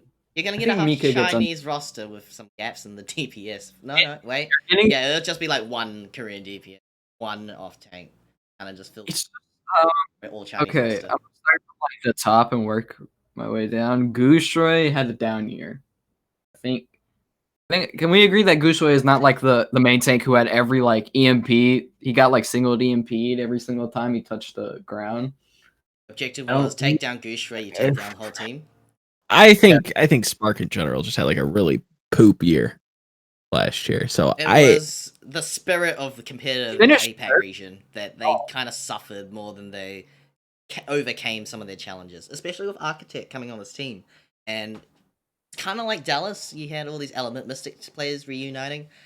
Spark with reuniting X6 Gaming that Godspeed Yep. and Architect last played together. Yep, them and Bebe. Yeah, they really did manage to push themselves to the edge with the Countdown Cup, but what is going on? I think to make this team even better is to have this kind of bulk, but if it's not used efficiently, they just end up thinning it out. And yes, 8-man roster. that's my worry. Yeah. You have flexibility all over, but I think some players are gonna get played more than others. And Oh, for sure. Yeah. shout out to my my homie Fuck It Summons too. Very good dude. I Yes. mean, I just don't get like. I mean, are you playing Liege? Are you playing Banar? Like Banar is a very good off tank. Liege is also a very good off tank. What do you do with them? They're likely to guess they probably play just against- have roles, right? Like you could play them against each other in a 6v6 scrim. Like You could. That's objective they what have- they're gonna yeah. do, right? If they're flying out the Korean players to Hangzhou and their headquarters, works out for them and Billy Gaming. So their academy team, I think, has done so well and a very sleeper success for the entire roster and the org. That's gonna Yeah. look like it's a really good and well-meaning thing to do if you're trying to bring up esports in China. Yeah. Have some of the best on this team that try to work them in the Chinese roster. I think that is going to be the Achilles heel for a big team like this. I think they can go above Chengdu. Problem.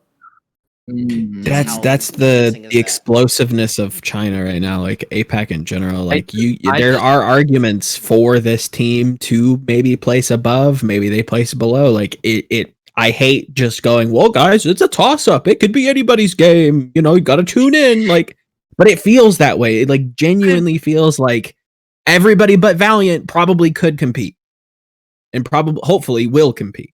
Like, You know, that's it's like- what's exciting. So like number 5 in APAC could have like how many games get played? It could have Number like 5? 15 games. Like no, like how many games are there in the season? 16 There's no- in the regular season. Well, there's a minimum just of the seeding games, and then Imagine depending on how you just, play. like 5th could literally just be like a game or two behind Yeah. second place. Yep. Like Get your it's just rematches in. this team is so interesting. Like most, like, I love APAC, but at the same time, it makes me mad. It's tough to judge, right? 100%. Yeah. It's hard to get like a good like argument because they seem all so close.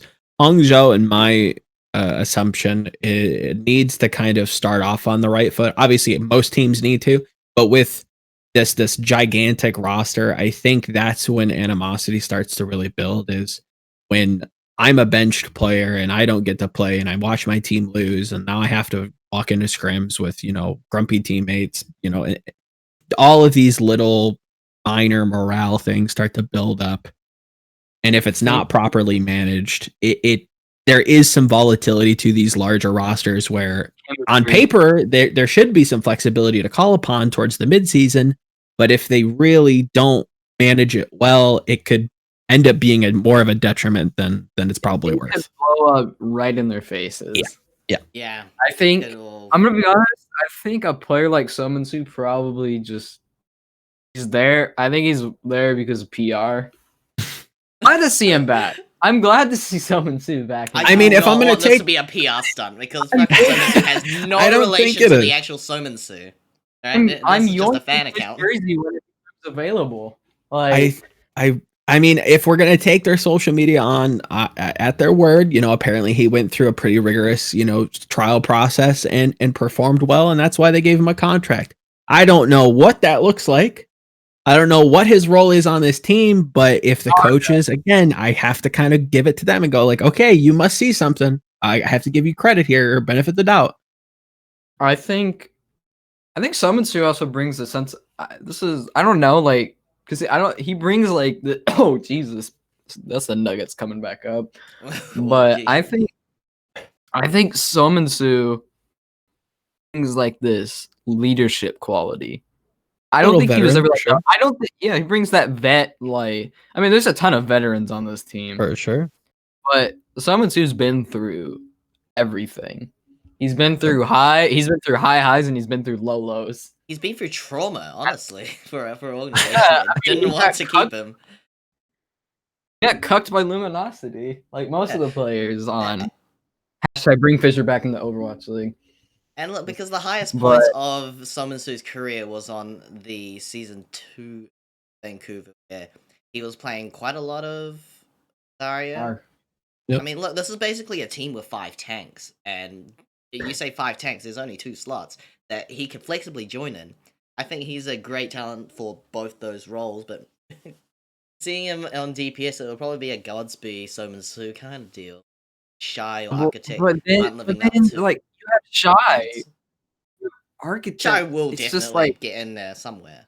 I mean, that's the one saving grace when it comes to Summonsoo, is that if we've seen anything with hero pools, we could get anything. Again, I was very much like a main tank truther coming into playoffs last season. I'm like, there's no way it could be Zarya Roadhog. You guys are high. Like, there's no look at all these different ways you can punish it, and lo and behold, that's exactly what we got. Like, imagine if the team had Summonsoo just to come and play Zarya. I mean, there is some truth to that. He has like a very weird hero pool that again could pay off. Wacky hero pools somehow work out sometimes. Again, it works out because the game is wacky as it is.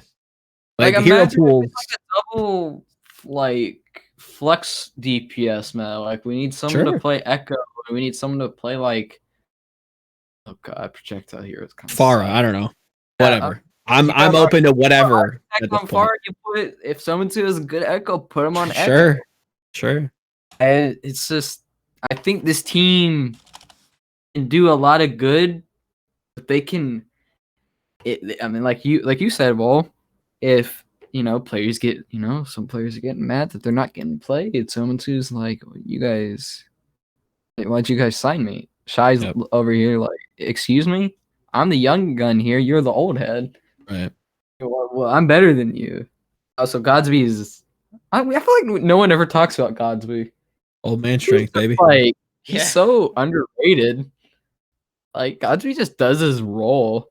It's the sign of the times when you see Godsby playing his best, and people still can't recognize it as what it is. It can be streaky. Like when I think of Happy, Godspeed was a great foil whenever there was a Guangzhou matchup. So I'm really excited as always whenever I see just this big comprehensive stack roster, then have to face a little something a little leaner with not a whole lot of flexibility. So that's why you get those crazy metas from Guangzhou. It's just smaller teams having to work with what they've got. And if you're gonna go crazy with Hangzhou Spark, it's good to find the meta with such a meta, if played. And I also think that's a double-edged sword where they just usually play to the meta. They're just gonna do their best to just hunker down and try to refine it and just know the meta enough to play it their best. And I think that's gonna be their success. They just stick to their guns, stick with what's live. Katsubi and Tatiana had some visa issues and we were working on them. Architect, Bernard, IDK, MCD, and Simmons, who have already spent a week in quarantine. Alright, so they're all together. Ah, okay. So they're gonna be playing with each other in maybe like a week or two from now. It lines up. Yeah, this is just as has been. That's the 25th and today's 31st. 31st, yeah, 31st for me. It's been almost been a week. Yeah. And so by February they're gonna start playing with each other. But give it some months. I think they've worked out something by then, and they've now just sort of got them into induction sort of boot camp level of catching up all their Korean talent. Toucan analysis of Hangzhou. You have a lot of players that means you have a lot of flexibility, but then that can turn into players getting mad that they're not getting played, and then big implosion happens. Yep. Yeah. But there again, yeah. To APAC's credit, I won't say thriving, but at least a healthy tier 2 ecosystem. Let's say these players are unhappy that they aren't getting that playtime, they can immediately go two-way, go right down to Billy Gaming, and probably have the playtime or at least the motions to go through that they're looking for to stay warm, to continue to get practice. They have that opportunity to do that, and obviously 2021 has the more flexible contract rules. So again, that definitely could be a possibility with the two ways. So again, there is another out for Spark. So it's going to be hard to screw this up. Obviously, anything can happen in the Overwatch League. So again, I won't take that off the table for them. But a team that has a lot of potential, but needs to execute before you can really give them credit yet. All right. Oh boy, we go from stacked teams to mess. Friendly neighborhood Texan. Texan. The little brother that always gets picked on, but you still somehow kind of like him. The one who says, "Mom, it's my turn to play on the Xbox," but you already have an Xbox in another room. Well, all right. Take that Outlaws. Who have they got that's been signed on? They got JJ, they got Piggy, they got Happy, they got KSF, Juby, and most recently, Jake. Jake in all caps. Jake from the Houston Outlaws is back, baby. Playing more of a leadership role, which is exactly what he's always been doing, but more DPS coach. I think player coach is actually a really significant difference to him being on this roster last. I think this is good for the Houston. And they have Cool Matt leading the helm as their general manager. I think this is going to be very firmly boots on the ground. Very, very direct the player kind of stance here. Yeah, be honest. Team does not inspire greatness. Team doesn't. No, not yet. They not don't. Yet. There's no yet. This team doesn't inspire me. I think that they're in a place. JJ and Piggy are so average. You look at the last 7 teams that we've looked at. This is the number 8 team, and you're scratching your head if you can see that this team maturing enough to greatness with just this roster. This could be like the worst. This honestly could be the worst team in NA. I mean, the Vancouver Titans. Come on now. I think I could put Vancouver up. I Shredlock and Fried over Piggy and JJ. Are you not that high on KSF? Or sorry, no, Juby. I guess he's sitting really low on everybody's ranks. I mean, Juby's barely even played like in the highest tiers. It sounds like as if you go from collegiate to contenders, and then your path to pros. Logically, you get in the door if you manage to really stand out. I think they just picked this player out on the cheap. Piggy and JJ, like JJ looked bad even on, like JJ looked bad even with good coaching and contenders. That's the thing. He didn't look good to me. And but then why would they sign him? What do you think? Twitter, from perspective. On Twitter, I was told I was being too hard on him and Dan, because I said they were like they're, in my opinion, considered like the most meh main tanks, probably the worst main tanks. Again, main tanks are it's a tough bracket. I won't. I can't defend them too terribly much. I think I could speak on Piggy, but Junggu, like, definitely not somebody that I'm well versed with. I remember seeing Piggy in Chinese contenders back in the day and seemed fine. Like Piggy's cool. Yeah. Like, again, I agree. It's not a roster that inspires a lot of confidence. I'm still kind of like scratching my head with. I get what they're saying with Jake. But what I see is a player. And if a player that has leadership, steps in and gets some success with the team, that's where I start to wonder and question things. Like, if we see a lot of Jake, I really don't know how much Houston is going to be able to compete. If he was just signed as a coach, okay, great. He's coming into coach. That's fine. But the fact that he's coming into play, that's where I start to scratch my head. I ran a poll on Twitter saying if I said, would Jake, the Outlaws signing Jake, would this have a positive impact on the team and as like a leader, and would he positively like affect how they play as a team? Mm-hmm. Surprisingly, 55% of people out of like 50 votes said he would be a positive impact on the team, and it would show in their record. I think I'd agree, but because like I could see Jake as like a map dependent player. Put him on Lijiang. He can play Junkrat. Put him on Sim. I think I know that's so cliche. It's so cliche, but Lijiang like control center. 100%. Like a Junkrat. When I have those pocket picks, that's great. That's fine. But if he's actually going to find merit within this team, I think he's going to probably have to start a good amount. I really don't know how much somebody impact. Again, I don't know why. I don't know. The messaging is strange to me. Like, he wants to play, but he's also focusing on coaching. It seems really messy to me. He knows that. I think even he knows he's probably not going to get played that much. I think coaches like impact. Like, for it. Watch him play like in comp. He has a very chill, like, but like authoritative, like, grip on his teammates. And then I think he's one of the smartest players in the league. He's very smart. It's just, sure. I don't think you're gonna get that out of him if he's not playing. Exactly. That's what I'm scared of. Is like they might need to, again, hypothetically or just spitballing here.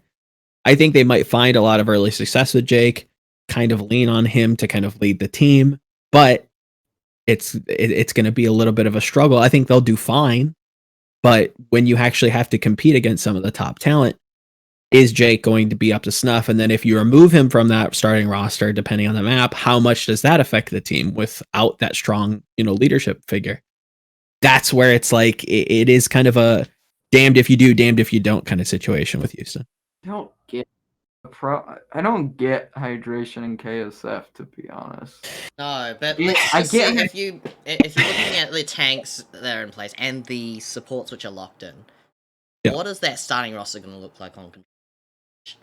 If the original strategies still hold up and they still want to play that way, I'm sure, where they would just focus on control. Oh no, sorry, not so much control. the other maps that people tend Mhm. not to favor so much. But there's Okay, also so- a bigger map pool to deal with. If it was like an escort map, let's take like King's Row. So it would be JJ, Piggy, I think it would be Happy and Dante. I think Maybe. Maybe, yeah. if you're not, because I think Happy is like It also Happy is depends on the meta. arguably, like the third or second best player on the team. Again, depends on the meta. If he doesn't have a mid to long range hit scan to play, I don't think we see Happy.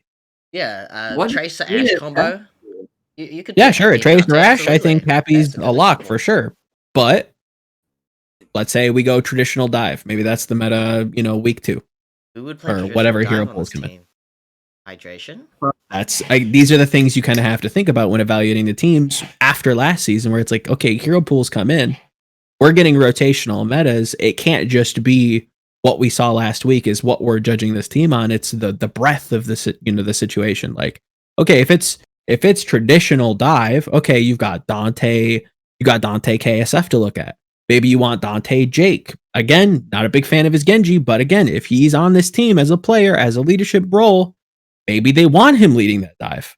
Maybe he gets a weird, I don't know, maybe he plays Brig every once in a while. Again, they have like a weird amalgamation of players. It's tough to read. I have a hard time giving them too many props, but just a weird team. It's much like Guangzhou. Keep your eyes out for some really wacky meta strats at them. That's I think there's a possibility. Houston. Yes, Houston is wacky Houston. Their coaching staff is Junkba, Harsha, and Jake. This is a very mature staff line. You can feel some hope with that. Like, I respect the hell out of Junkba, Harsha, and Coolmat. I respect those. Harsha, like, I always thought Harsha kind of got boosted by the teams that he was on, but I respect them deeply. And honestly, I don't see Houston doing well. And if they do well, I'll be genuinely surprised. And also, Crimzo over inflated stats. That's all I have to say. I mean, inflated stats on a Dallas team that look like they did last season. I don't know. I think there's merit to him. I definitely think he gets boosted by like the Western fans who are like, wow, Crimzo. Crimzo's so good. I think he's fine. I think he probably can play in the league. I think he'll be competitive, but I don't think we'll be flex support. Right. Yeah, when you're looking for names of good flex supports that have come from NA or EU, which is a really good transition if you're ready. Yeah. What do you think? Crimzo really will stack up against the competition, but we're still not too sure how high. British Hurricane, but with Blase. British Hurricane with Blase. Spell LDN. LDN. Commander X and Reprise make this a lovely looking team with this kind of looking, but won't look lovely looking when they play. You don't think? It's lovely if your name is not Blase. Alright, so listen. Okay, so Hadi, solid main tank. Yep. Play if you want play. Basically, can play what you want him to play as a main tank. I think he's gonna be. I think Mauve. I think he definitely kind of carries him a little bit. I think Mauve is definitely, if you want a London player to put stocks in, you put him in Mauve. Hybrid is gonna be basically the starting hit scan until Sparker is of age. Judging by streams, Hybrid gets very annoyed very easily. Do you have hope in then again, that was a DPS line compared to say a Happy Dante if they faced each other off? Hot take. Blazi's gonna actually be able to play what he's good at, and he's gonna look damn good playing what he's good at. I think he'll be. Now, I'm not gonna say he's like an S tier, A tier, but I think he's gonna be a solid flex DPS. I have some stonks in Blase because I just like throughout his career, Blase's never been able to play what he's good at. Been forced into Brig jail. He got forced into Tank jail. He got forced into McCree. Yeah. And when he got to play Doomfist, good Doomfist. Yeah, great Doomfist. Yeah, good. I'm hearing a lot of positives. So where do they nosedive? Ripa and Kelix. Nah. Kelix sucks. Oh, Alex, No. You are sucks. unbelievable to call that out on Calyx. Yeah, we haven't seen him. Kelix is Biased. horrible. He's He is like, far from that, dude. he is not good at all. He is so boosted by how good British Hurricane was. Ripa is no, okay. Ripa, I have hope in. I have good hope in Ripa because I think Ripa did deserve a chance, and he never got that with the Glads because of Shaz. It's just like we know, like when Kelix did not play until Kelix sort of played a little bit here and there, but for the main time it was Joby was starting over Kelix because Joby is better than Kelix. And Kelix only got the start when Joby retired. When Joby tired? Oh, hey. Yeah, I'm not too familiar with EU. So do you don't mean Juby from Houston Outlaws? Joby, No, that's it's just a one different O, isn't it? Joby. Yeah. Joby looked amazing. Kelix looked average at best. I have a bunch of London fans. There are also British Hurricane fans that will also like say that people that are higher on Kelix don't watch a lot of British Hurricane. He's not that good. And I agree. I don't like Kelix. He's been given so many opportunities now. I want to see him do well. Third time's a charm. This is the last chance Kelix gets. It's kind of like it's kind of like OG. Like this is his last chance to prove that he's a good main support. If he's not, then oh boy. I just and then like in total, I'm gonna kind of finish what I say, then let you guys talk. The team doesn't stack well against the top teams in NA, and it's just they have good coaching. Now Fisher, Commander X, and Reprise. And then it's that ping issue. Ping issue is gonna hurt really bad. I don't know if it's gonna like kill them, but you can imagine how annoying it's gonna be for those players to be like, damn, we got the short end of the stick and we got stuck on 200 ping for the whole team. But I just think London's gonna be like that really young team, in like a year, maybe like season 5. That team's gonna be good. It's gonna be very good, especially if Sparker gets to come. Oh boy, that team's scary. But personally, I've played with Spark a number of times through pickup games. Thank you, Banter, for reminding me in chat. It's a rumor.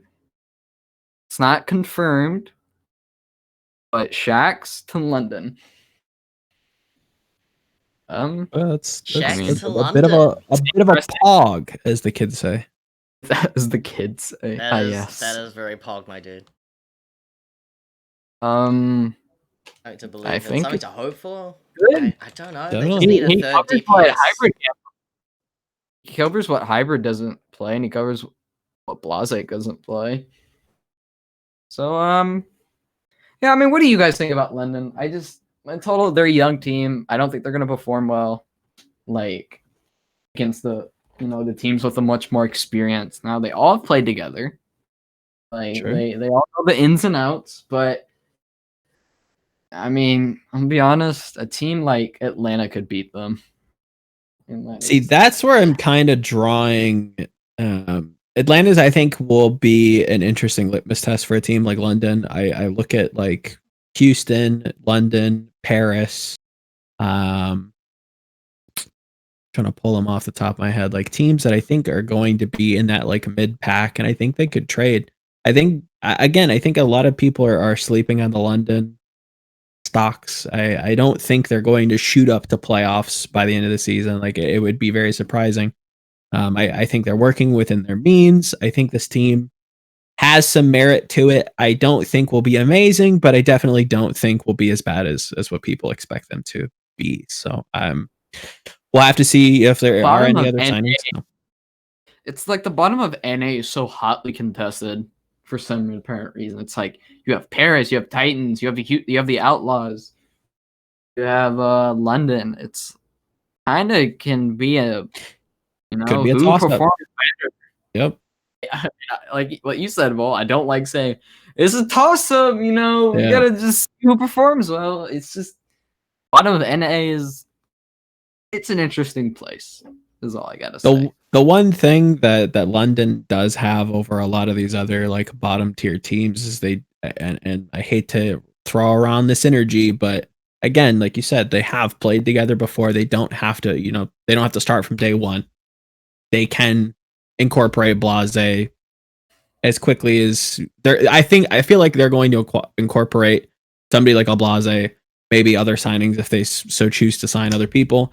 Quicker than other teams who have to kind of build up the team identity. You look at a team like the Spark who have 12 players that, some of them have played together before, but then you have a bunch of rookies coming in. You have a bunch of people from other teams coming in, and you have to kind of build that system or see how it works right on day one.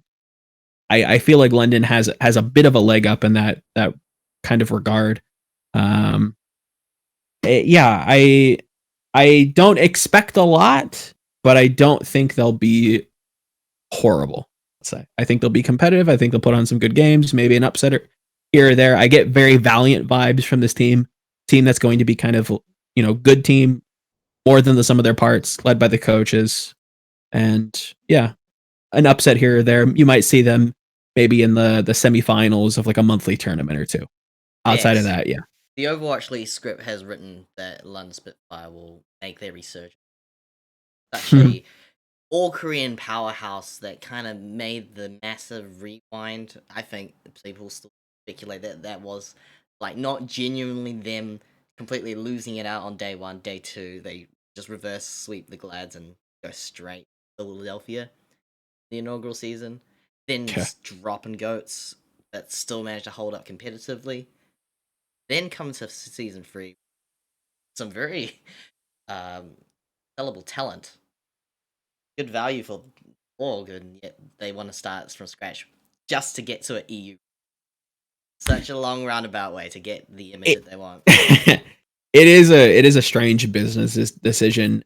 I think it's high time that EU gets like a team that they can kind of believe in and like aim to kind of achieve. If we're gonna go back and remember Crusher 99, if there's an EU Crusher who wants to actually play for like a home team, now you actually have that. Now you have a Paris. Now you have a London to actually kind of look up to and compete to. Not only that, but again, London, a franchise that's doing it right, has their feet very, very wet in contenders. British Hurricane, obviously, a name that's synonymous with success when it comes to contenders, especially in the West. You're going to see that pipeline start to funnel up to the roster. So this, again, in a weird way, like Toucan was saying, down the road, maybe next year, this is going to be like the poster child of the Overwatch, like weirdly enough, where you're seeing, again, a team like more than the sum of their parts coming into 2022, bringing in a new rookie that they found on British Hurricane, making the playoffs and really kind of showcasing what, the European region has to offer. I agree with the young denotation. I just temper expectations with how bad they're going to be. Yes. It's gonna encourage teams to be like, hey, we could just pick up a whole team of contenders players. It's been done at Ham Runaway. I mean, it's a good start. From some odd reason, this is kind of a contenders like tangent, but support tier 2. I, for some reason, see all of American Tornado becoming a team one day. I don't know why. Okay. I just, I love American Tornado. I'm American. I think Atlanta would be like the number one prospect for that kind of org. That actually made. Ooh, imagine offload them to one. But this is still something. 2022 seems just as interesting as 2021, and we have nothing else to go off to talk about season 5 other than what is a lot of new talent that you certainly feel like are going to stick around this year after seeing this. Hopefully. Yeah. I think it's maybe if we get an Overwatch 2 announcement sometime in the future, maybe we can float these players along.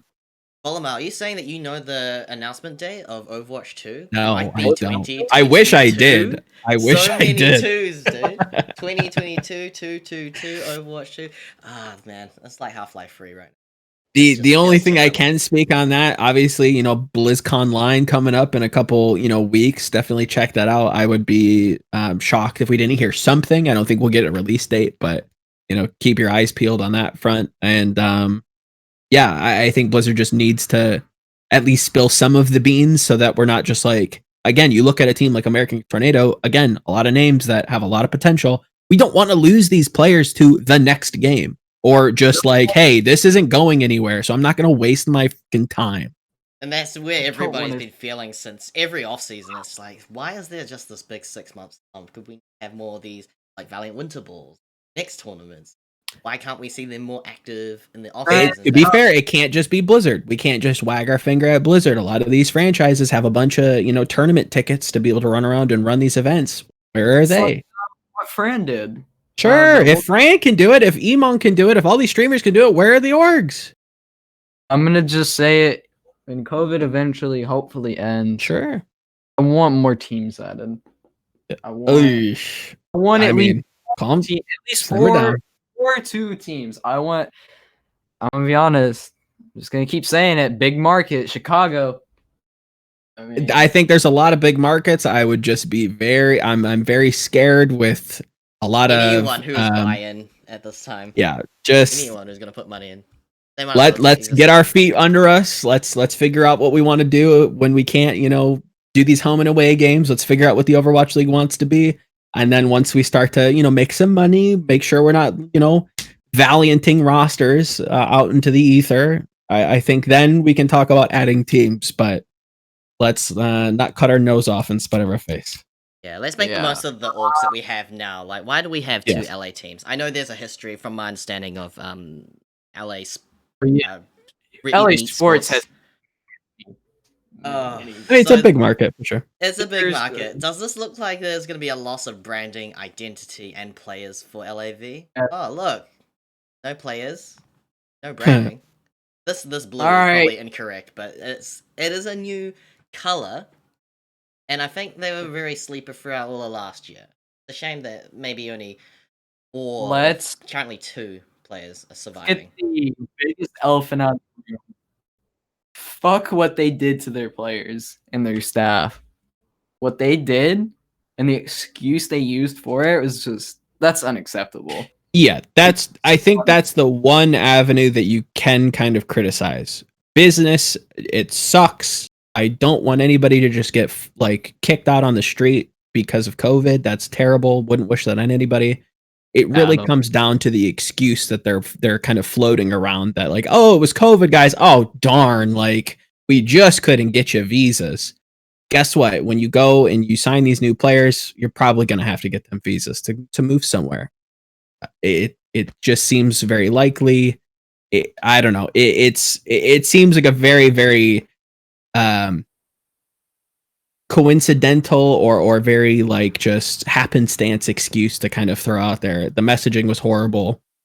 I'm really tired of orgs doing kind of controversial things and not giving an actual explanation or some sort of message to their fans instead of just a text post. You got to do better than this. Again, this is a team that has done better in the past. So again, where's this disconnect? They've done this for 3 years now. Just keep doing this over and over again. And there's a reason. You want to know something? I have a friend that's in Gladscord. 625 people joined when the Valiant did that.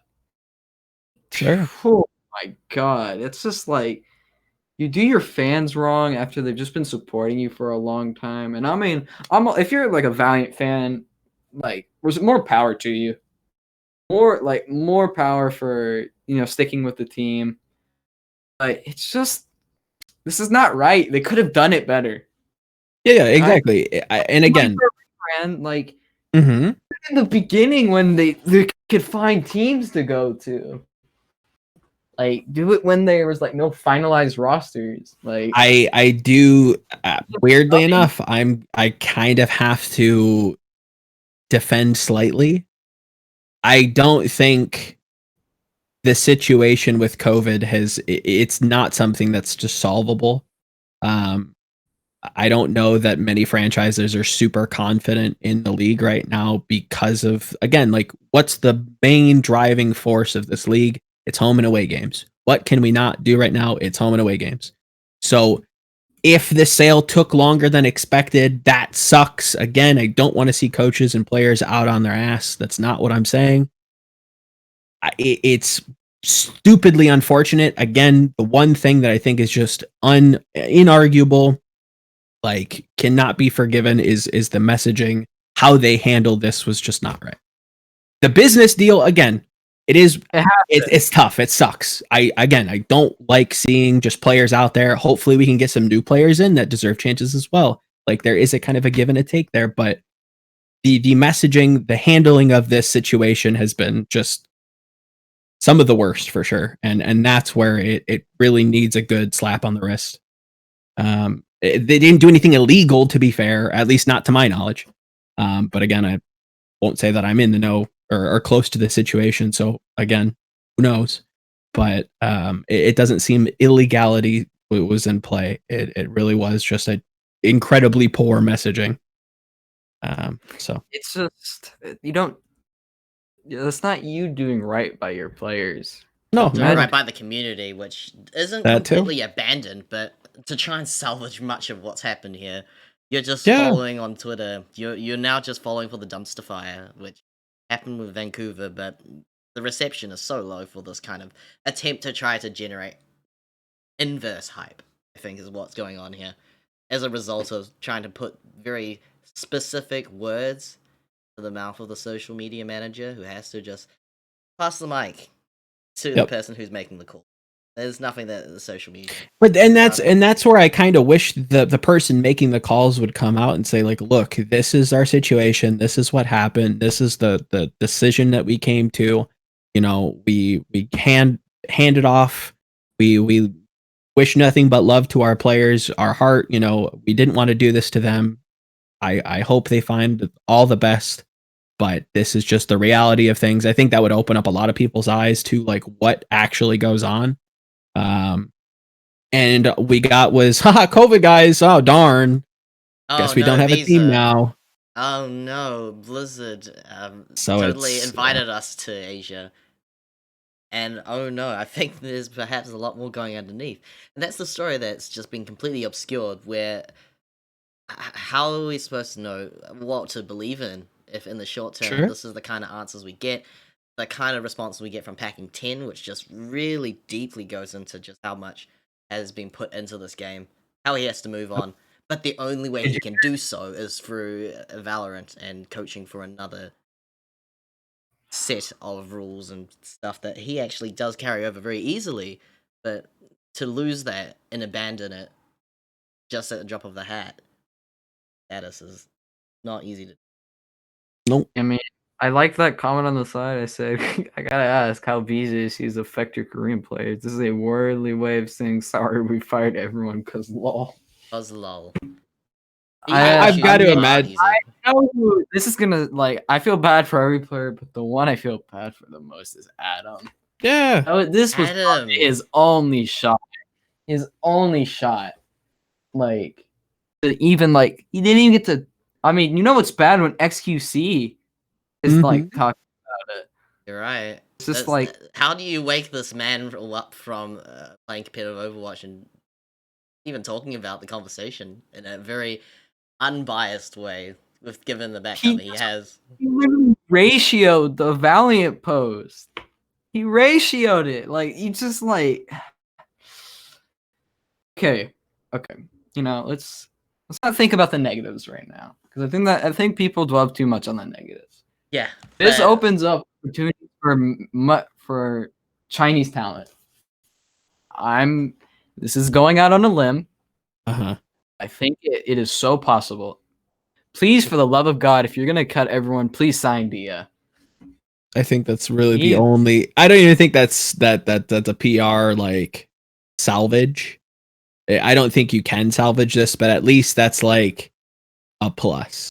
And it's still not a bad player by any stretch of the imagination. Again, probably one of the best, you know, if not the best player coming out of Chinese contenders. Like, the kid needs a home, and you've made him a home. So bring on a beloved player and start from scratch, I guess, and try to forget about it. It's going to be hard You not have to. You have yeah, to look away. it's nearly You have to impossible. look away. So but- much has happened to this point, and my relationship with Valiant was that they were my team before Guangzhou, just because Sure. out of geography, they seem to have it right. They have the right kind of community thoughts, and so that's kind of still with the team.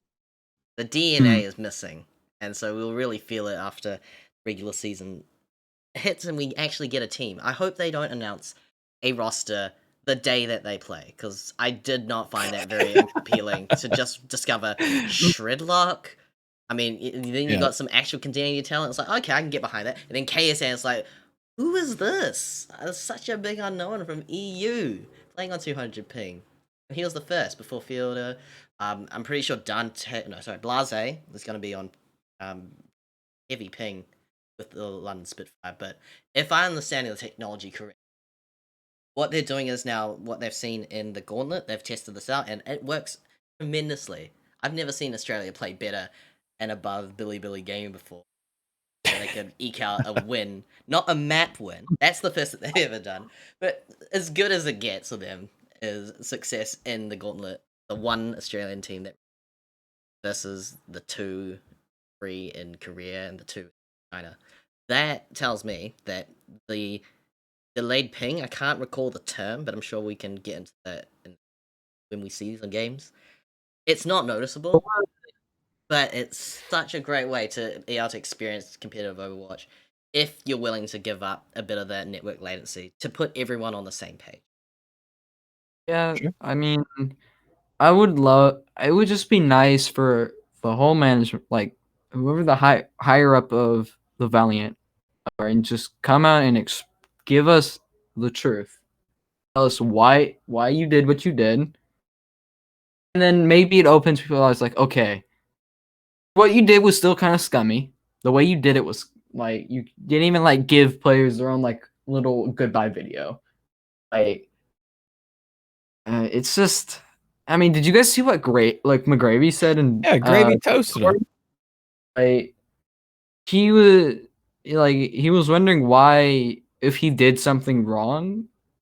I think it was like, I was wondering if I did something wrong, but no, it's just you guys. Much.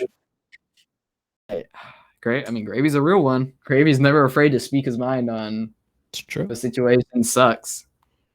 But I'm gonna be honest, I don't it's hard to predict a roster at this point, because I just thought like of the worst. I'm like, what if they just signed like a bunch of Western players? Like they signed a mixed roster again. I would be furious. I would be. I mean, again, the likely decision is probably like a mix between Korean and Chinese players. Mm-hmm. Probably not playing from like a central location. And I think there's at least a semi-competitive team that they can, cobble together. I still think that teams probably, again, without knowing what this team looks like in the future, as it stands right now, just from like the talent left on the shelf, I think you can cobble something together last minute and be okay. But this is You better hope it goes well. It would be a miracle to go well at all. Yeah, you're asking for miracles when this is what you're working with. I think this is like a rebrand season. Make it. This is a building season to follow this brand. Yep. If you're gonna be Valiant, at least become something that you've always wanted out of the situation. If you don't have the resources to do so, or if the ownership has now completely flipped the culture around, which is what people have already assumed is going to happen, then I only can expect things to be a very turbulent one for them. Might flip the roster, they might be able to redeem something or get a diamond in the rough. They end up selecting. Yeah, let's just kind of let's move away from the bad LA. Let's just go to the one that won the battle. The good LA. all of a sudden. That tweet that the Glads put out. Oh my god. Yeah, we skimmed through it. They did That not. was the one with. They did not need to do that. They did not need to just add salt to the wound. They did. It was funny. But the Gladiators. I love this team. I love this team on paper. Top 5 team. Without a doubt. Top 5 team.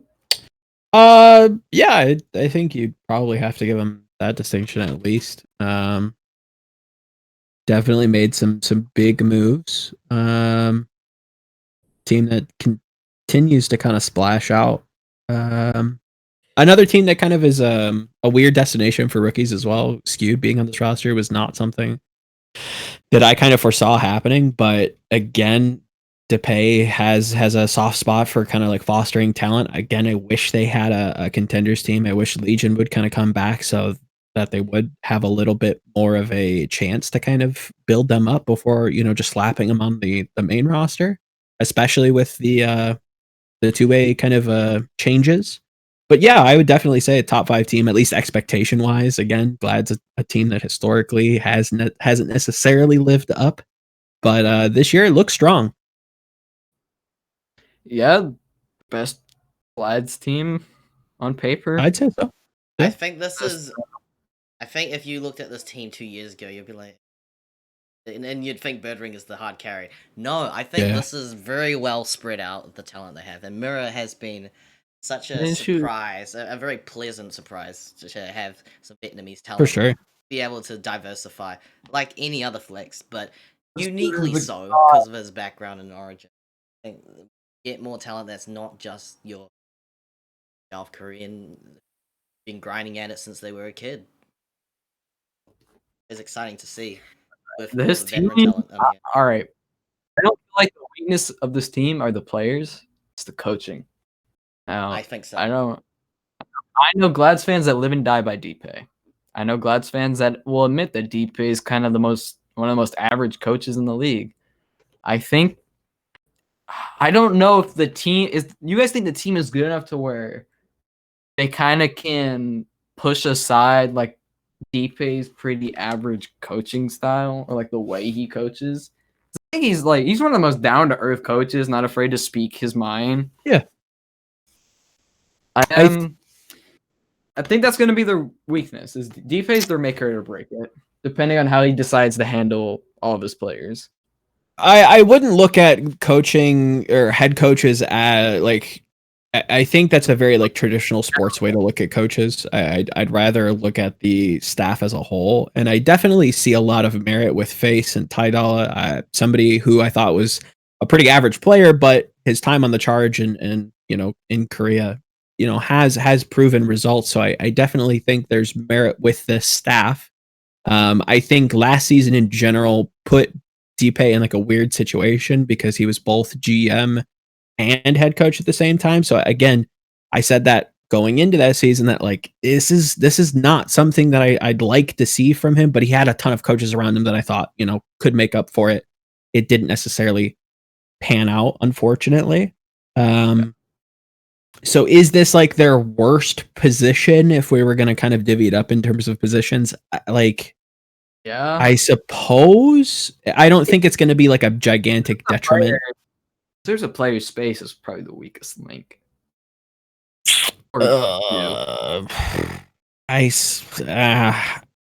That's tough. This is gonna be a hot take. I think Moth is their best player. Him or Birdring are their best player. Then again, it's hard to compare main support to a hit scam player. But yeah. Moth and Bird and Kevstar are their top 3 players. So those are their best. I love Kevster. I think Kevster is going to be in MVP conversations. I hope they give him a face. They got to start winning first. With this roster, I hope they start winning. I said the same thing last season, and it was kind of a swing and a miss. But I think that was a bit of a stretch, right? I feel this is me kind of like tooting my own horn. I knew the Glads were going to be so average. I'm like, were people do you guys really think Shaz and Big Goose was the answer? No, not at all. But again, The, Do you think OG was gonna help? I didn't think he was gonna. I didn't Push think him that up. that team was gonna be that kind of milk toast. They were But average. Yeah. So like 100%. So again, they have a lot of big names. A lot of again, I'm big on Muse. Kevster obviously has a lot of clout behind him. Mirror looks great. Space is kind of that veteran that locks it down. Birdring had a great season last season. If they don't do it now, they're never gonna be able to. they're never going to. And if they just like- cannot make it happen when it really counts, like I don't even care about their regular season. If they are way better at gatekeeping at the top 4, get to say him, or Yeah. I think they're more the middle of the pack gatekeepers. You have to believe. I think Birdring won't wake up next. Carry his heart out. Yep. I don't want that. I mean, I'm gonna be honest. Even if they don't win grand finals, if they just make it like to that point, that's success. Oh, now for every sure. team wants to win. That's that's a better massive- than what they've ever done. I mean, it's just like I think this team could honestly compete with Shock. Good. I mean, Definitely could. And then But- again, on paper, this team should do extremely well. you know how many years we've been saying that about the class. Exactly. Where it's like, Yeah. okay, yeah, last season it was kind of a little average. They made some mid-season moves and looked promising, but there again, there's some, back end stuff in the works. They had that, their ownership kind of split or divert. To this day, I'm still not clear on the situation, but again, the key takeaway there is that there was organizational kerfufflery going on. So again, that may have just bled onto the players or the coaching staff or resources, what have you. So again, maybe a bit of a pass. Even in seasons previous, though, it's just like, okay, this team on paper should be able to compete. Maybe not necessarily to the degree that this 2021 roster does, but it's always kind of just So and again, it seems like it's just kind of the narrative of the season as a whole is like, this is the defining season. Can OGE make it or break it in Florida? Can Gladiators finally get the success that they've been looking for, right? Like, these are the things to look hold of and to be excited about going into the season, because again, this roster looks stacked. We have to hold these guys to a high standard. Yeah. I can hold them can't- to that high standard this time. We have more than to. the last Like, 2 seasons. Be like, oh, they're not as good as on paper. No, it's like, if this team's not good, completely disappointed. Yeah. Like, maybe they'll have some maybe they'll have some growing pains. Like Moth is on a new team. I think he'll like mold right into that. But I mean, to be completely honest, like, yeah, maybe last season was a little milk toasty. It didn't really inspire me all that much. But looking at the season 2 roster, this is like Prime Surefour, Decay, Void, Roar. Okay, yeah, not big on Roar at all. Don't get me wrong. Big Goose Shaz again, like, fine at this point. Rip is sitting on the bench. That's a team, again, on paper, should be able to compete. Did not get off the ground. Actually, So They that were whatever just lesson so learned there needs to kind of showcase itself in 2021, or like go by the Titans. there The were Titans. Gladiators and Titans were lauded as some pretty high tier teams, and to see them come back up to where they were last season Titans 3 were after highly having rated such a big successful run, just before they got to. I think that's just where it got a little bit messy. The problem with this, I'm gonna eat my words on this. I think Florida is gonna be the number 2 seed. I think Glad's gonna be number 3. I think they're gonna be better than both Dallas and Washington. again, But- that's an argument that I think is definitely plausible. It's just that little It's like that little bit of, what if it doesn't work? I mean, if- then we get some good games, hopefully. Yeah. Anyway, let's go to the East. Back to the East again. NYXL. Very solid young core with good veteran leadership. AKA Jonag. And Yeah. I'm I think the boys. jury's kind of out with me on NYXL. I'm potential. possible potential, yeah. Like I think I'm they gonna be have honest, some work to do. this could be Joe Next last season. I don't want to admit. You think so? Could think? Could Think be. so at this stage? I don't know. Maybe this is his last year with NYXL. It's gonna be weird seeing him on it. Like, it's just Jonak wants to win. He wants to win so badly, but I think the problem last season was Jonak still has this mindset of I need to be the carry. Season 1, he's too used to that. It's the same thing with like it's why Mono looked kind of like he didn't look average. He's still like an S tier main tank. It's why Mono got left out a lot because Jonak, Hacksaw, Hotba, they all have this really aggressive play style that Mono's just not used to that. Now maybe it's like Mono should have adapted to them. But maybe Jonak needs to stop playing like this in season 1. I definitely don't. I would agree that there was definitely an identity issue with NYXL last season. I wouldn't necessarily pin it on anyone in particular. I think if anything, I also blame it on IMT.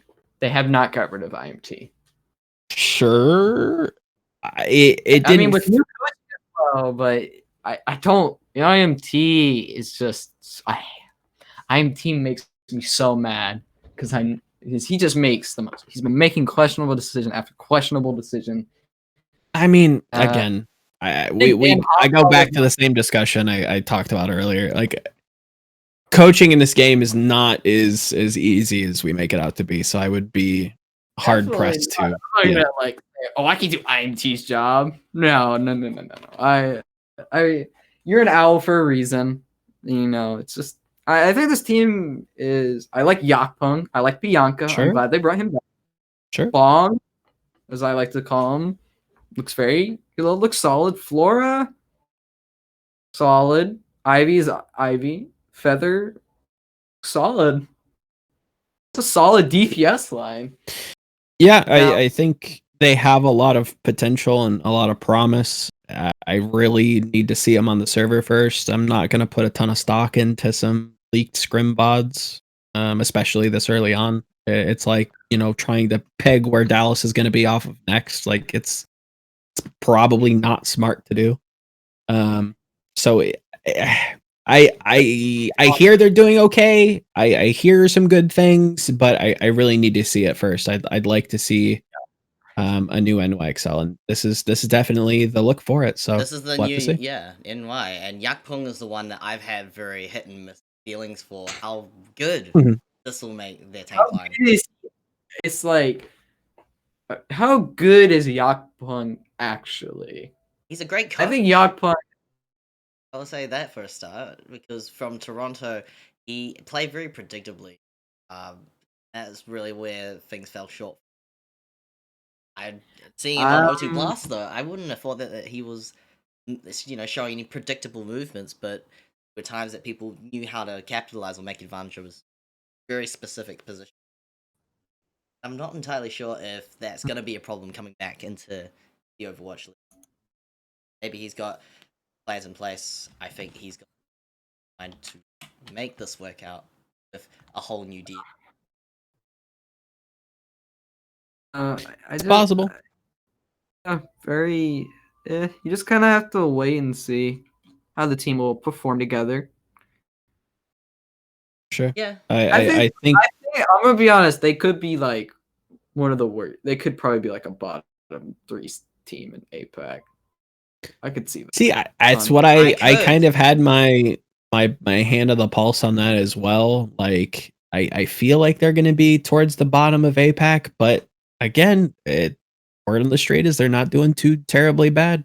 Again, I won't think, I'm not buying all the stocks just yet, but I'll wait for a measured approach once I see them come April, and we'll have to wait and see. I'm all for having another banger of a team in Asia, though. If NYXL wants to show up and compete, then I'm here for it for sure. I want this to be an under the radar top 3. Very well could be. East Division needs some new spice, and this is clearly kicking it really easily because you have all this new talent, but you also have some backing behind it. There's no spineless, dropping of all the players. Their contracts just ended relative to Yep. what we have with Valiant, so this was just a logical evolution of where they've got 100%. from before, which was underrated. Say Yolby was only a star player ever since he started becoming part of the World Cup, and they saw his talents on where he was at this point, thinking season 1. And just watching him just really flower, awesome, and adapting to age. And now he's moved over to Dynasty. It's a. I think NYXL fans have been through a lot. It's just kind of you're that team that always has been good, but I'm hearing good things about Guangdong. I put stock on this team. I want to see them be able to take out Guangzhou to give me a sense of like where they are in the middle or below, because I think Guangzhou's felt Right. like a gatekeeping this year. Mm. And something about them performing above expectations made it really difficult to say, yeah, Guangzhou's a middle pack team. No, they're definitely a middle of that pack team to make sure that the Phillies and they are able to stand up the APAC madness that will we just always be also on meta. we get an F for who are you? Get a fat Who are F for you? him. Just who are you though? There's a whole lot of F's. What about Huxel? Yeah. Huxel he being replaced with retired. this guy, yeah. He retired, I guess. Ivy had an anime. Who's next? Laura. Who's the next? Who's Who's the next next? team? Yeah. That would be Paris Eternal. Oh yeah, we have to take a big find. We have to talk about them. I mean, I'm kidding. I like their players. I love their management as well. Vela is just fucking awesome. She's doing the heavy lifting. Like, honestly. Dan, average, Ellie vote, glad to see him back. Oni. I'm glad to see him back. Also, short leave. He exists, I guess. Naga, I think Naga's gonna be so good. I think Naga is like, I've been watching some Naga VODs. Naga's that guy. Naga is that dude. Khan, I like Khan. It's like he's gonna be probably like, I mean, he's probably gonna be like towards the end of flex supports, but he's gonna look right. Neptuna. Oh, oh yeah, I kind of forgot Neptuna was on this team. Yeah, I was gonna put my trigger on the pulse and say that I don't know enough about EU to say much about this roster, but there are some familiar faces in Neptuno. Yeah.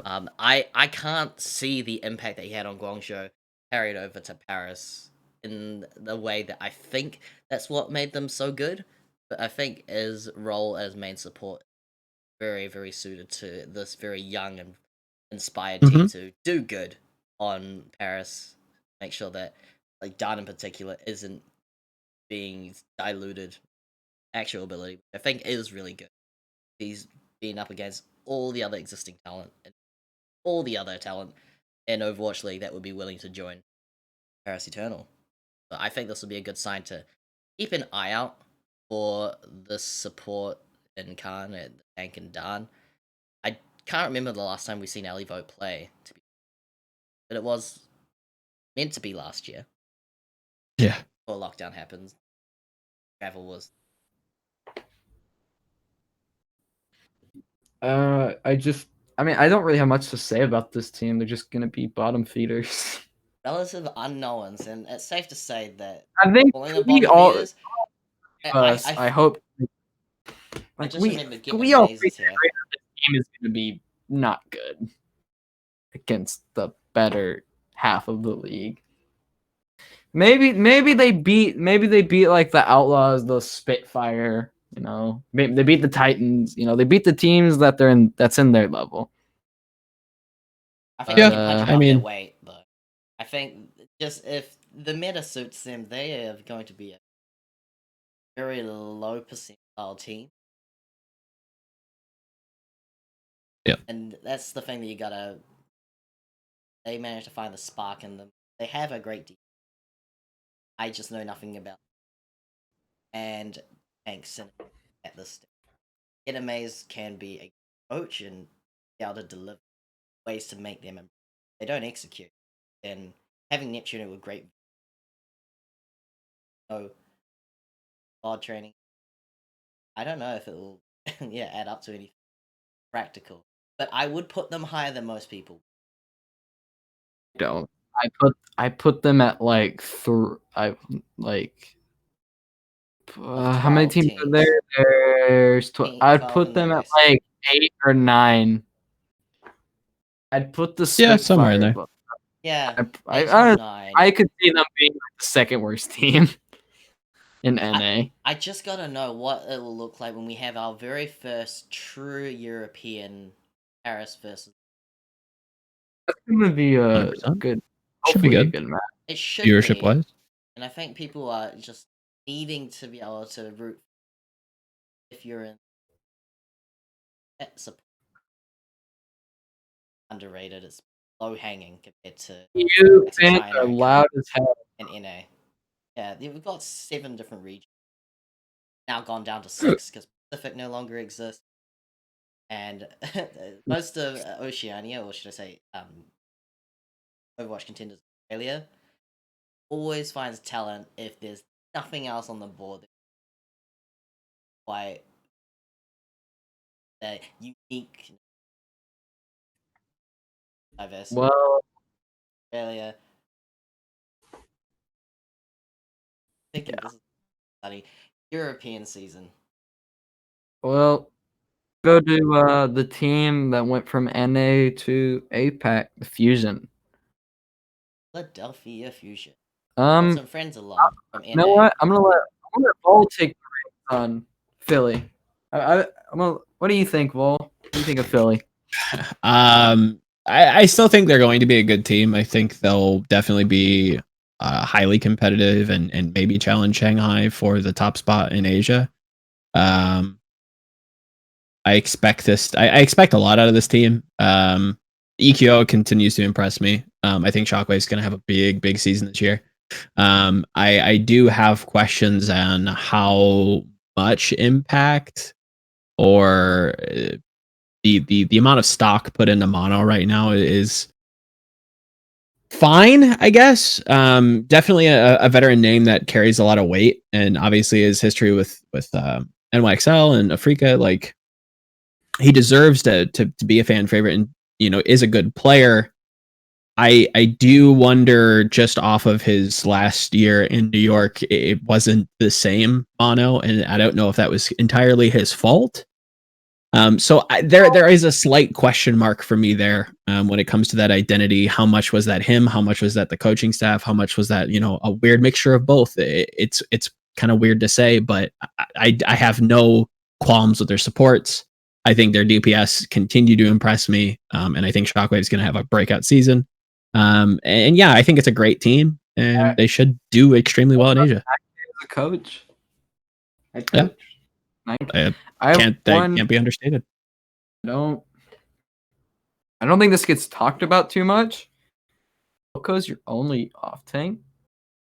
Yeah, I'd like a little depth there. You know how much I trust Poco off of anything that's not D.Va. I mean, his Sigma's Orisa was fine. His Orisa. Yeah. You said his. Oh yes, of course, Poco, the Orisa god himself. I think they should sign a player like Gabe Olise. I think they should go for that. They should go for it. I think it would make 100% sense. Like, he's better than Poco, and I don't know how Poco, so Poco would be playing against Void, Leader Bernard, Elsa, whoever the Valiant sign, Bianca, and then Tuyu. Poco's gonna have a really tough time.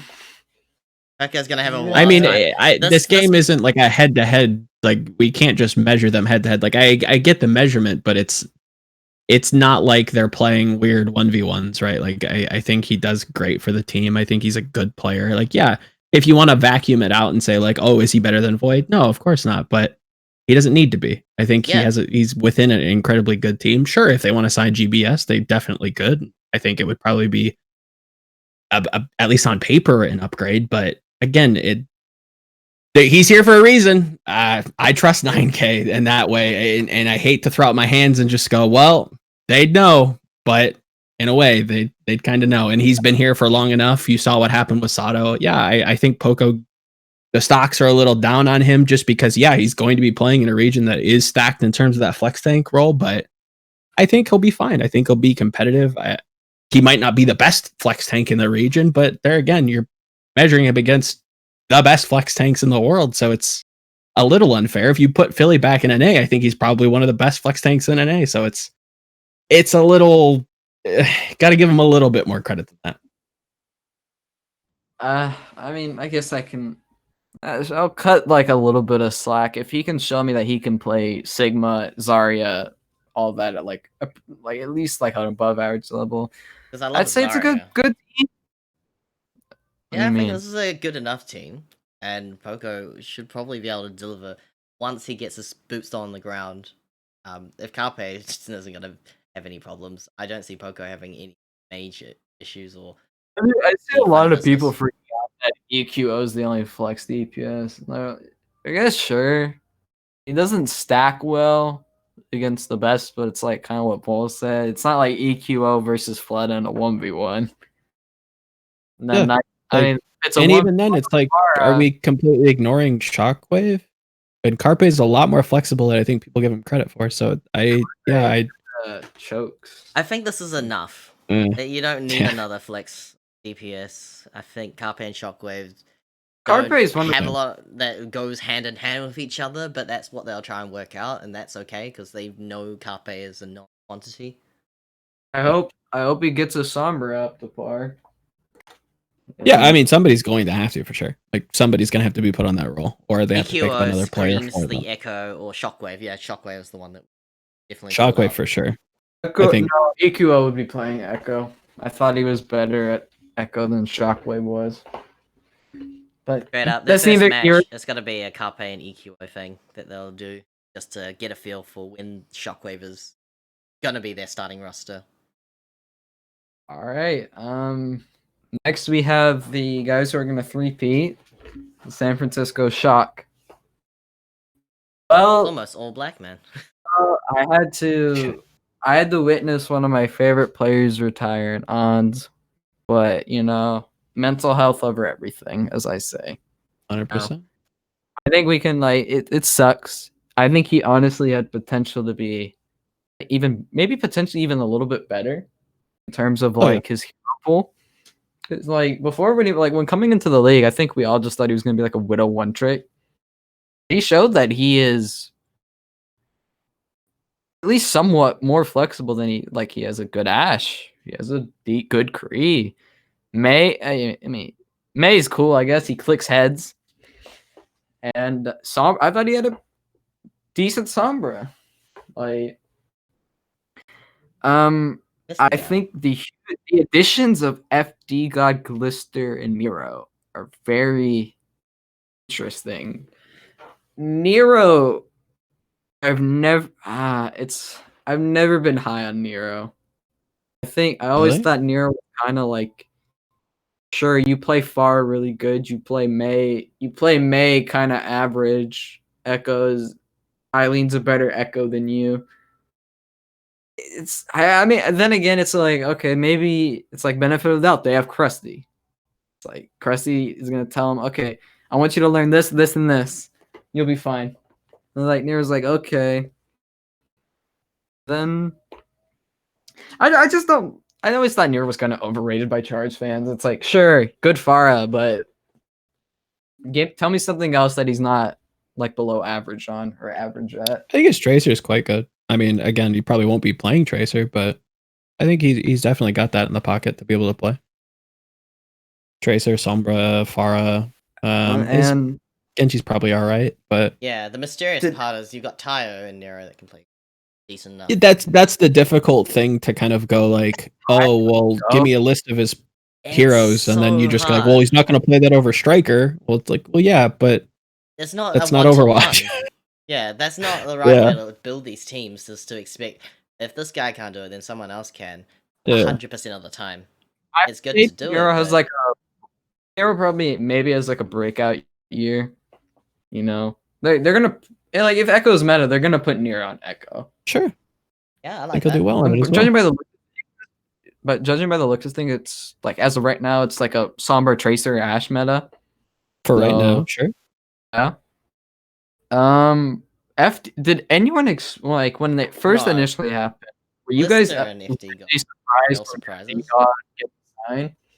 No, actually, Did I- I every didn't signing they that were they gonna did, every signing was unpredictable. No one expected that the top team was ever going to sign anyone else if they did so well across the third season. Trading FD God, no, sorry, Moth to Gladiators and picking up FD God is just such a unexpected. I'm not even Not gonna even- lie to you, boys. I thought this team was going to fucking explode. No implosion happened. Just Not pass over. necessarily an implosion, but a lot of these players have been playing the game for so long, and it's like, I'm Think sure they- somebody's willing to spend some money to buy you. Like Super had offers.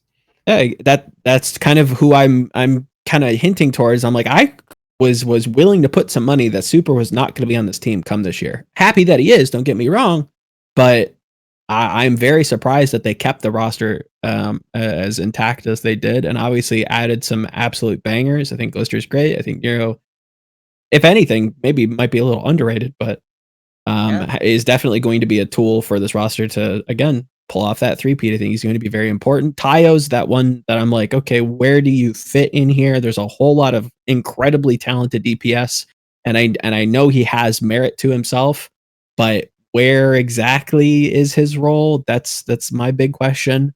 I think Outside of Nero- that, though, it's tough to argue.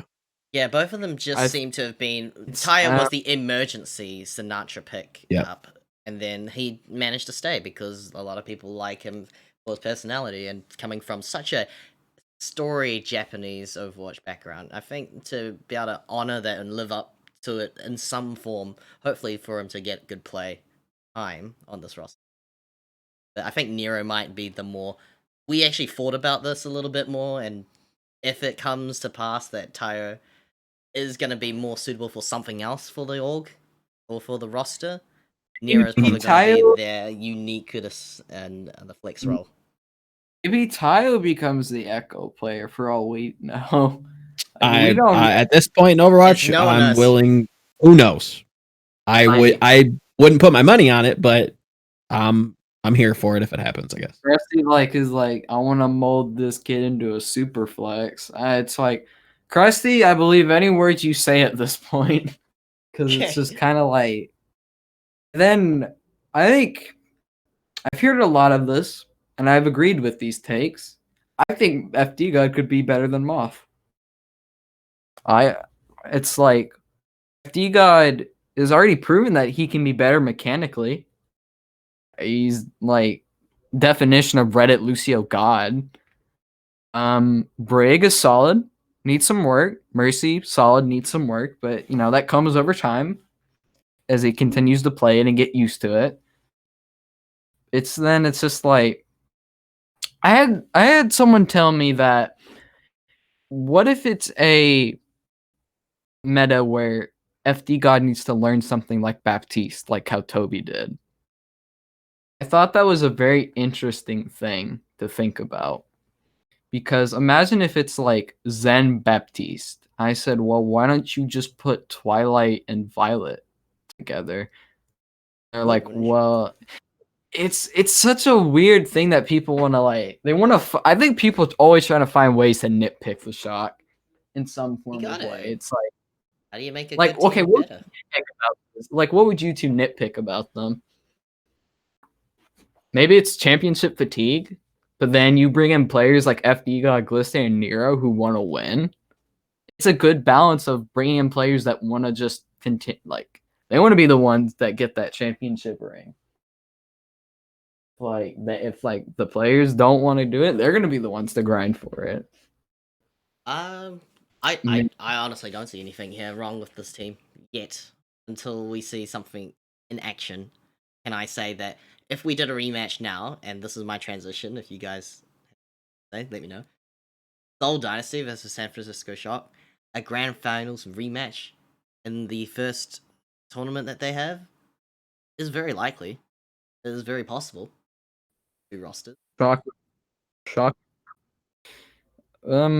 Also, quick like thing. Who do you guys think would be the main starting DPS? Because I think that's probably going to be Striker and Glister, most likely. For right now, yeah, I'd It's gonna be probably Striker agree with Glister. that. Not much I can really. Io and Nero jump at Again, don't get caught. I'll fight this hill. Do not get caught up in the recency bias of what we've seen thus far. We don't know the format of next season. For right now, yes, Glister Striker, easily the strongest two for the meta that's being played right now, without a doubt. No doubt in my mind that those two would be starting. Maybe you could argue Nero on a map like Anubis where projectile seems to be okay, a la the Charge. But once that meta hits, once those start to change, it doesn't matter because the Shock have such a deep and again, arguably, not even arguably at this point, just a world-class DPS lineup that no matter who they put in there, it's just big hitter after big hitter. It could be Glister Nero. More than happy to see that. Tayo, again, I think he'll hold his own.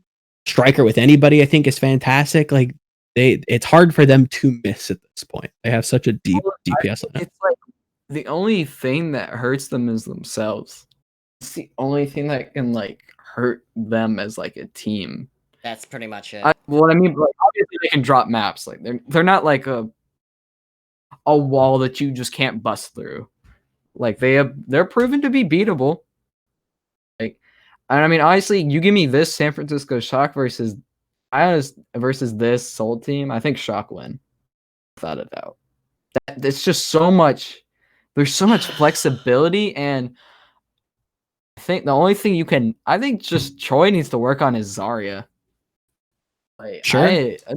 Like, yeah, before TU just completely comes in like a giant snowball into this year. He's actually looks particularly good, but on the surface, this is without knowing what the meta is going to be throughout the year, and most importantly, the grand finals, which I think that's all Seoul really is concerned about here. They can build themselves to be a great regular season contender, but they honestly don't need to if they can be a bottom ranked team and still be eligible to join finals. Well, bottom of the rank, I think that would be still middle of the pack for entry. Got to be careful. Super diff is going to be incoming. I'm coming in hard. Super has such a big it's like Super like just a weird shock like tangent. Super's ego is not even that big. He just just lives by that, and it's so fun. He's such a good. He's a genuinely like good human being, which is what I like. But yeah, he's somebody we want to keep in the scene. It's like nobody like even if you say you hate Super on the inside, you like he's kind of funny. I'll take that over nameless, player number 5, right? Like I want somebody like a Super in the league that, can talk a little ish, have those good on the mic moments, whatever, cut a promo, whatever you want to call it. Like he is a good poster child for the league, and again, we need to stop hemorrhaging these players away. It's kind of like a golden child of the league. That's not how you spell there you go. Sure. Don't worry, I got it. It's anyway. Naturally, I think I've given you spoilers, so that was unintended. Seoul vs Shanghai 3-1 was actually quite impressive. I would implore you to watch it. That you guys are missing out on a match. How was Gestured look? Gesture? That's who I've been. Yes. I think they've been playing more Marvel. In place, and so Gesture hasn't come up a whole lot. Like to be said here, like he's been Gesture's playing Monkey on the Monkey maps, and Marvel plays everything else. Playing decent enough. Face Riot? Ryan. But Marvel is just being able to pop Why much better. were people so high on Gesture? Like, he did good on the playoffs, but throughout the season, Gesture looked like a feeder. He Like, does. I It don't. was mostly of a Roadhog thing, if I remember. Running all around the map. Yeah, they You- enabled him right. quite a lot. Yeah, it's He's like an enabler. Gesture Good was like Jester. the top half of C tier, but Fitz. I like Fitz. Fitz is good. Sayobi. I doubt that he gets that much playing time, to be honest.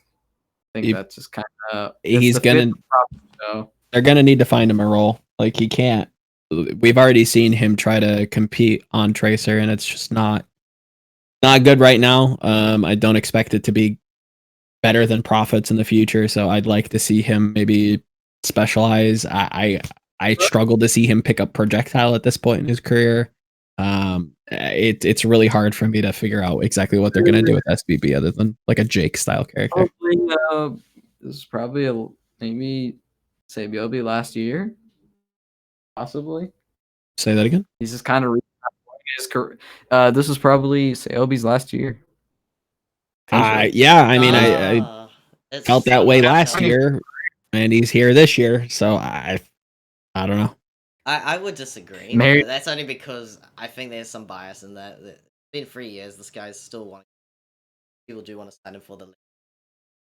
Sure. He's leadership. definitely got merit in terms of the popularity. You know, definitely puts butts in seats. But yeah, in terms of seeing a ton of play time, I'm skeptical. I replace Fitz with Sabiobi that often. Probably as a B team called it. Because I think there's no longer the term that you can get an entire B team. It's just going to be the bench player, the specialist. Maybe Sabiobi will just be a pine for this team. He'll find a spot which he...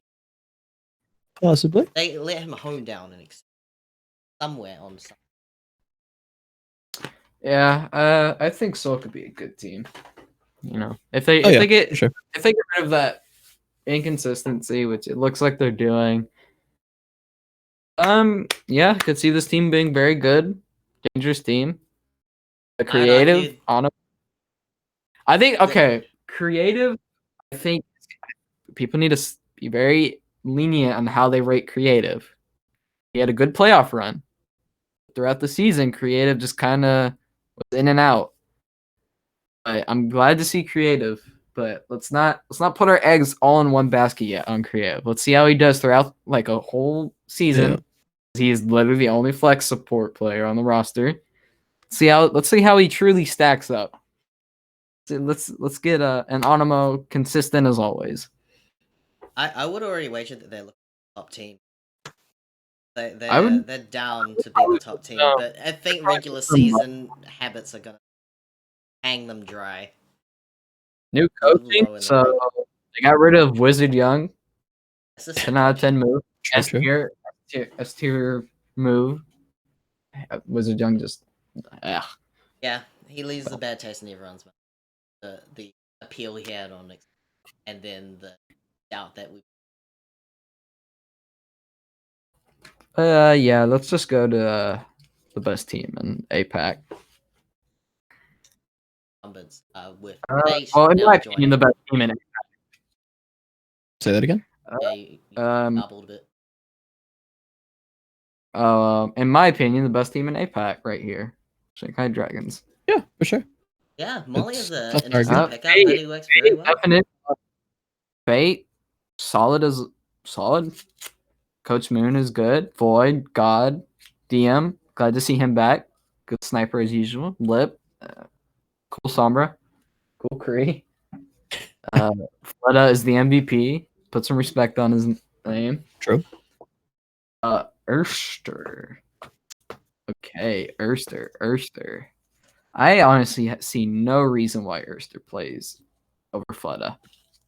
I don't know why. Like, did they try to?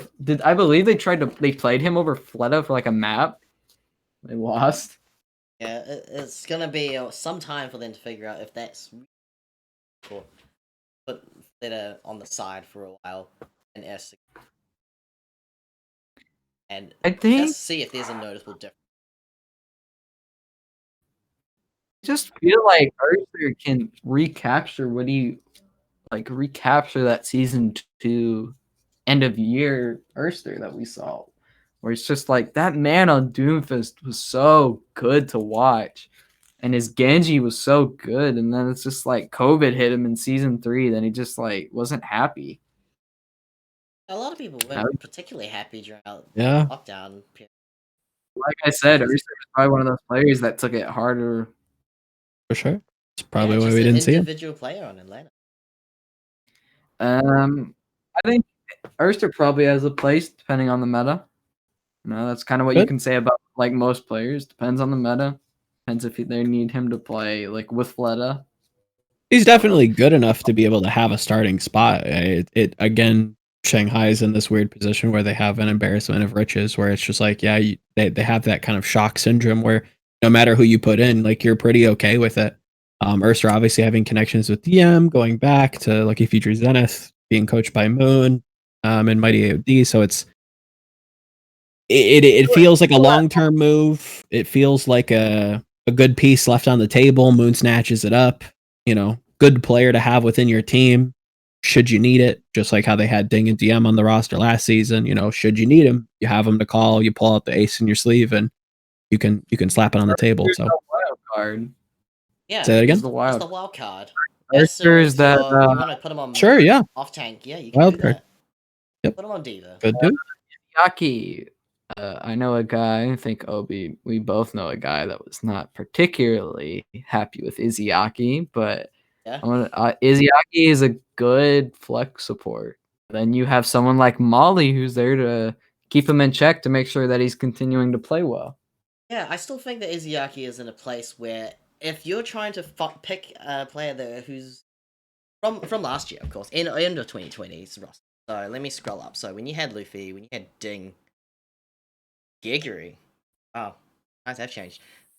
I think it's going to look kind of interesting if I can see Izzyaki actually not be considered the worst in this roster. And by worst, I mean he's still above many other Anas. But he's what people still consider the weakest link. Not Lee Jae-gon, but he's worse than Molly? I think he just gets the first frag. He gets eliminated first amongst the team. That's usually the opening that they go for. It just happens to be the case. But Lee Jae-gon doesn't need a replacement. Molly is a really good answer to substitute in for Izzyaki. I think you need to keep an eye on Lee Jae-gong.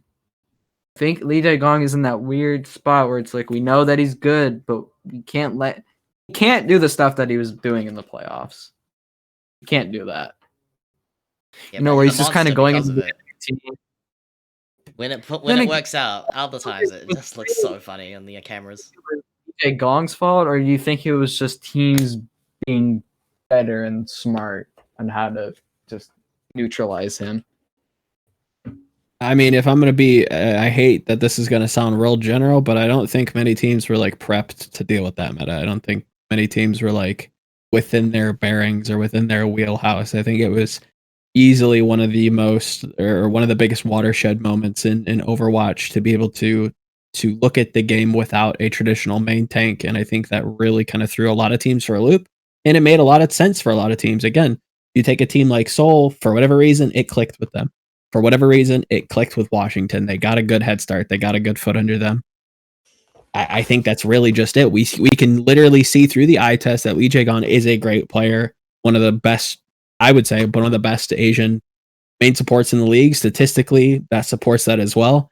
So there's not really anything other than them getting, as boring as this sounds, caught off guard with that patch coming into that split. It was tough. Hands down. In a way, yeah. And it's not like, oh, well, the coaches should have gotten it, blah, blah, blah, blah, blah. It's like they don't have a ton of time to be able to sink their teeth into that. There's a reason why a team like Paris, who, again, are we going to say Paris had a bad team? I'm arguing with a hypothetical person here, to be fair. Yeah. So I think the evidence is very clear once we look at that season in hindsight that caught a lot of good teams, a lot of good players off guard, caused them to play maybe a little bit under the weather or a little poor. because the system that they've been playing within for the past 2 to 3 years has been flipped on its head. They had to look at the game completely differently. So I do feel for him. Yeah, he had a bad playoff. That's inarguable. But I think overall, I think he had a great season. He had a good rookie season, statistically a stud, and yeah, I think he's good. Period. Yeah, I mean, it's just I'm gonna just kind of my final thoughts on Shanghai. I could honestly see this team. I don't actually see this team. I know this team's gonna be the best team in APAC. Like The rematches, the grudge match against Shanghai and Seoul will be very, very good. Tasty. It'll be beautiful. Oh. But well, now down to the last three. So before I continue, Volamel, did you have anything you want to mention about those OZ gaming characters that are on Gladiators and NYXL? Was there something that you wanted to mention? I've just forgotten if that was not particularly. I mean, I'm gonna be completely real. Like, contenders this season has been tough to kind of keep an eye on. So I'm still kind of brushing up as we go along, as we approach April, starting to better form my opinions on some of these new players. So I hear good things. I just need to kind of form my own opinion in that way. So far so good. I'm interested to see what they look like come April. Yeah, the season 3 journey of is it season 3? No, just the third year of gonna be quite the time travel experience because it'll feel so recent. It's just been so long. Those metas were relevant.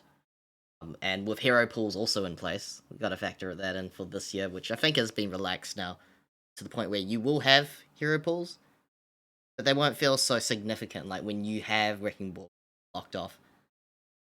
I'm hoping that's going to be the case.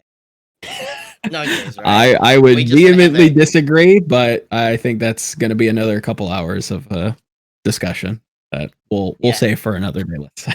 We gotta have a breather once we finish the last three here. So, Toucan, what are your thoughts on Toronto? Yeah, middle of the pack.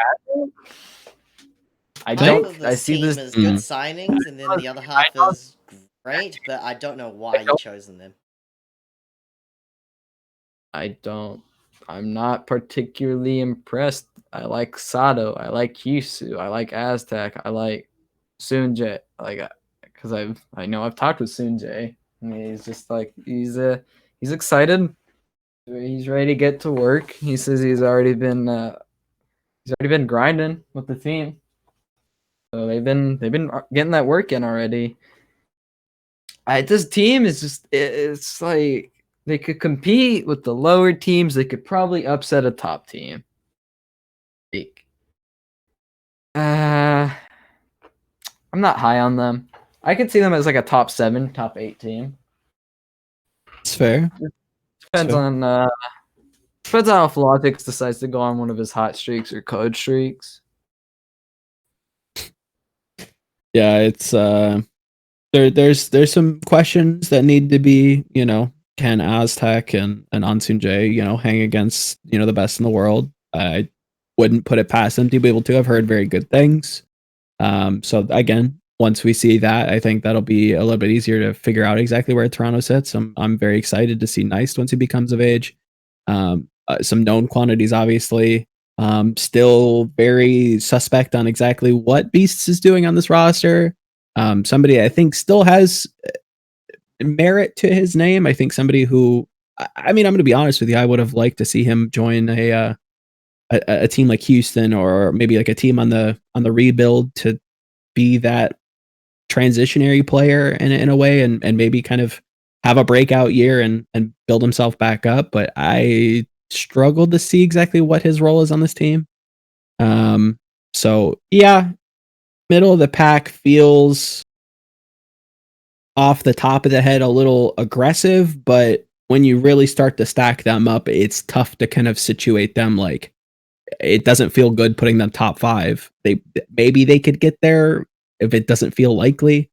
Maybe they can battle a team like Dallas and maybe take a close game depending on the meta. Yeah, I think it'll be a fine team. a gatekeeper in a way. I get a little gatekeeper vibes from them where they'll be okay to compete with like the lower half of the good teams, but past that point, I think it's going to be tough. Like I don't see Toronto winning any monthly tournaments. They might go deep every once in a while, but outside of that, I think they're a fine team. We'll have to see. Again, I'm expecting some early mid-season pickups, and I'm interested to see if Toronto makes any moves. So Yeah, I We'll brought up see. their Wikipedia page more specifically for their coaching because they did recently sign Ho Chi Lee, which I think is just adding extra parts to the machine and hopefully just trying to expose or try to develop something that you can get out of Beast or Logics. But like you said, Volamel, I've got no clue what you can do with them if you've already got all the Yeah. roles covered at this point. Nice will be of age when he comes into the Overwatch League. So the starting month will be April. Yep. His birthday, I think, was in January already, so it's past. So should be Yep. good. Yeah, Should be good. he has age to ready to go. So he's basically in this roster already.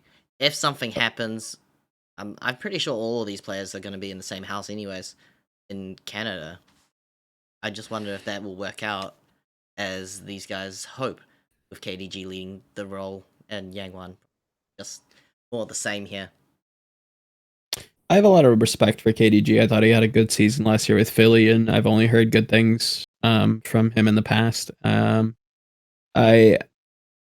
my heart goes out to Logix. Obviously, quite the statistical powerhouse if you go back and look in time. And yeah, a bit of a streaky player. I think I still think he can compete in this league. I think he needs the team for him, and I would love to see him transplanted into a team like London or a team like Paris, to really be able to enable him to see starting time, to give him that confidence to be able to perform. Because again, we consistently see him perform. We see these glimpses. So I don't know if it's a coaching thing where he needs a specific coach, not that he's had bad coaches in the past, but maybe he needs a specific system to be able to kind of, like Toucan said, make sure that he's on every game. I've only heard good things. I've only seen good things from him for years now. It feels like, again, a weirdly veteran player, somebody who attracts fans, a bit of a perfect package in a way. But I don't know if Toronto's the home for him right now. I really do think that his destiny is to return back to Europe and really kind of lead a team like Paris or London, or maybe a new Western roster that crops up in 2022. But I don't expect him to do poorly on Toronto. I just think he's going to find more career success returning to the West, or returning to Europe rather. Going on that thought that he really could use a new home and somewhere in Europe, I think that would be a healthy thing for him. But I think it would be a scare if he is doing this on his own to try and be in that space of free agency for even just a week. Feel absolutely For sure. God, he's for some of these players. Old man. 23 He's got is old like, man strength. It's just we haven't seen it in such a long time. It's so weird consider like 23 is like old man. Age. It sounds stupid when I say it, but in a season of like really talented players that are still keeping at it, and they know that they've still got something for the Overwatch League, like their true potential has been untapped several times. Yep. And they do it again. And do they believe that much that they won't quit the game? This game is still as plenty much alive as it is just still online. How much we can see in Logic's, I don't think we'll see a lot. Like you say, if we could get him, encourage him to look at other options. The best spot they can. That's my I mean, like I said before, just Toronto's either gonna be pretty average or maybe they end with like a surprise here and there. Yep. Agreed. Absolutely, yeah. Alright. Let's go to the worst team in NA. Down to the last two. Hey, Washington was the worst team in NA in 2019. This in 2020? Yeah. No doubt. They aren't even 20th, but they've that. Due to the playoff and was like the 4th best team in NA. No, 3rd best team in NA. I think no, you're right. They are But the worst in the playoffs because they couldn't take out Vancouver. Did they play against Boston? No, that was Houston. I'm thinking back alright. to September. So what I see from this team is just mediocrity slapped across the board. I'm happy that Fried, Linkser, and Fire are getting chances again. You know, I mean, I think Fried could have honestly been started over Hawk at times, but that's neither here or there. Shredlock, I think he's a pretty flexible main tank. And you don't see that a lot of main tanks is like that type of flexibility where he can like, sure, he's not like, he's flexible, but he can't like, he can play the Ryan, the Orisa, the Monkey, and all that. He just has to iron them out. Teru, good signing. You know, if he got hard benched by Pelican, I mean, can you really put that on Teru, or can you does that just show how good Pelican was? I mean, yeah, just because you get a good player doesn't mean that good players can't be, benched under them. So Good players definitely can be great. an argument. Yep. Yeah. You just see less of them. So I'm hoping that should give them a chance to lead. Which has no other Korean talent. Which It's me good. most. It's a good move as well to bring back some of your Korean fans. No. Yeah, that's the main reason why they've stayed away from it. Because they've gone with this NA roster and then suddenly coming back to bring more Korean talent. It's like, hey, so what was the point of all this again? The identity shift is going to Because we slow. don't know how to didn't know how to make our Korean players happy. But Dalton gets to play hit scan, which is nice. Shredlock kind of put Dalton under the flex DPS role. Shockwave was that good. And, it's going to be good to see Dalton actually get the plays, create tracers, all that. Linkser just kind of exists. I mean, I'm happy to see Linkser, like, on a team. I think everyone loves Linkser. When Linkser is on fire, he can compete with, like, Glister and KSB. When he's cold, he sucks. But you can say that with a lot of hit scan players, but Linkser's just that definition of hot and cold. For sure. Definitely, a player that I think needed a move. I'm just disappointed that this is the team he landed on. Obviously, not a ton of homes out there for him, but if you were to vacuum this roster into a bag with the coaching staff, I'm like, okay, maybe they could be all right. Let's look at everybody else, and we shine a flashlight into the basement. We see teams like the Shock and teams like the Gladiators and teams like Washington and teams, that are just like hitters after hitters. And it's like, on paper, it's like fine. And that's like a stretch even to say that. And then when you compare them to the peers, especially within the region, it's like, fuck me, like this is gonna be a hard ask for this team to actually compete. Like it's tough, like at least on paper. Again, I give a lot of respect to Flubby. I think he's done a lot of good work, especially in tier 2. I think the roster's again fine. I like Fire. I think he needs a chance to compete. Hopefully Linkser has some new gets a breath of fresh air on this roster where he can bring it back. He's obviously shown it in the past, but it seems to be, it feels, again, like you said, hot and cold. Yeah, it's tough to argue that this isn't the worst team in the league, even when they have some sort of merit to them. So it's disappointing, but if this is the worst team, I'm kind of okay with it. I just don't have much to say about them. Yeah, they're pretty boring. The cards are laid out a lot clearer than some of the other unknowns like Paris, I think. For sure. Just because they've kept 3 of these players. And you're kind of trying to understand why they're justifying keeping particular players on. They seem like they're good enough. Like, there's nothing more. Wolf. All right, last team and Certainly not the league. Last but not least, We have the Washington Justice. They have Mag. They have Fury. They have Rhea. They have Decay. They have Jerry. They got Tuba. They got Abe and Closer. Your tone of voice accurately describes how I feel about this team. It's like a giant incline, and then you come to the supports, and you're left hoping that the questions or the answers that they found in Bebe and Closer are exactly what this team needs, or whether or not there's kind of just some kind of exhaust pipe that's just sort of pushing out what's left of the budget. Definitely spent quite a lot. I think Washington could be slightly overrated. And what I mean by that is they're like, oh, this team like easily could beat the Shock. Hell no. No. I'd like to talk to those people. Those they people sound like they have fun times and go to good parties. I want what they're smoking. They could easily beat the Shock. They're better than the Glads in Florida. I want this. I mean, I think that's a little bit more reasonable, but even then, it's like the distinction of Easleys. But what do you mean, Vol? Closer in scrims has been popping off. Oh yeah, scrims. Yeah, I want them love just love me some of them. Yeah, come on. Let me get some of them Clearly a after top scrims. 2 team. Yeah. For many in boats of like I see Decay, that's great. Jerry, it's alright, but it's better than nothing. Tuba, is he that good, or is he just good on his comfort picks? Oh, and what about Closer?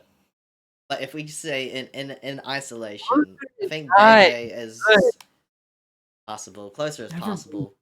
Do they stack up with different metas? They look just saying, Lasher and Rain are available. Just saying. But what do I know? Maybe they have a plan. It's like Volo said, the coach Supreme probably has a plan. Like he obviously sees something in Bebe and Closer and Rhea. Rhea's never gonna get playtime. But I mean, yeah, probably not. Aim God, to be honest. Maybe they didn't. No. Yeah. Carry on with I think the writings on the wall with in regards to Aim God, I think that's public enough that that's probably not. Right? Say that again? Did Aim God retire? Not a clue. Still in stasis. Just kinda, I'm pretty sure he's in Lucky Future. I forgot now. A quick check. Gotta find out. I think their supports are fine. I don't think they don't jump off the page. I think they're serviceable at best, and I think they're going to get carried by their star players, and I think that's good enough. I think we've seen that in the past, that is a recipe for success, and I think there's arguments to be made, especially with the advent of hero pools, to say that it might be the best gamble that you can take is taking players like Mag and Decay and throwing them together and just, trying to be built for the meta and hoping that you're going to land, heads, or you're going to flip a coin and land heads, nab a title. Let's just get an F for Janu. Oh man. Yeah. Poor Janu. True. Yeah, Janu, I don't think he's officially retired. He's just kind of like inactive. He's on the decline for interest in coming back to the Overwatch. I mean, it's because he's not what he was back in season 2. Well, it says it was on December 12th that he. Well, I just think Janu wasn't. He just hit his peak. He hit his peak, and then he just kind of was a downcline from there. And I want to be honest, I think I'm going to keep saying it. Vancouver, I think, ruined the careers of a lot of players. Now, some got new life, like Twilight. Sure. And some were renewed. Tizzy Fissure got messed, like Jay. I'm actually. I think Jay Hong. That situation. He might have done that to himself. To be fair. Yeah, he did himself dirty. But before that, of course, the org that he was currently playing for 1 month. Respect for Jen.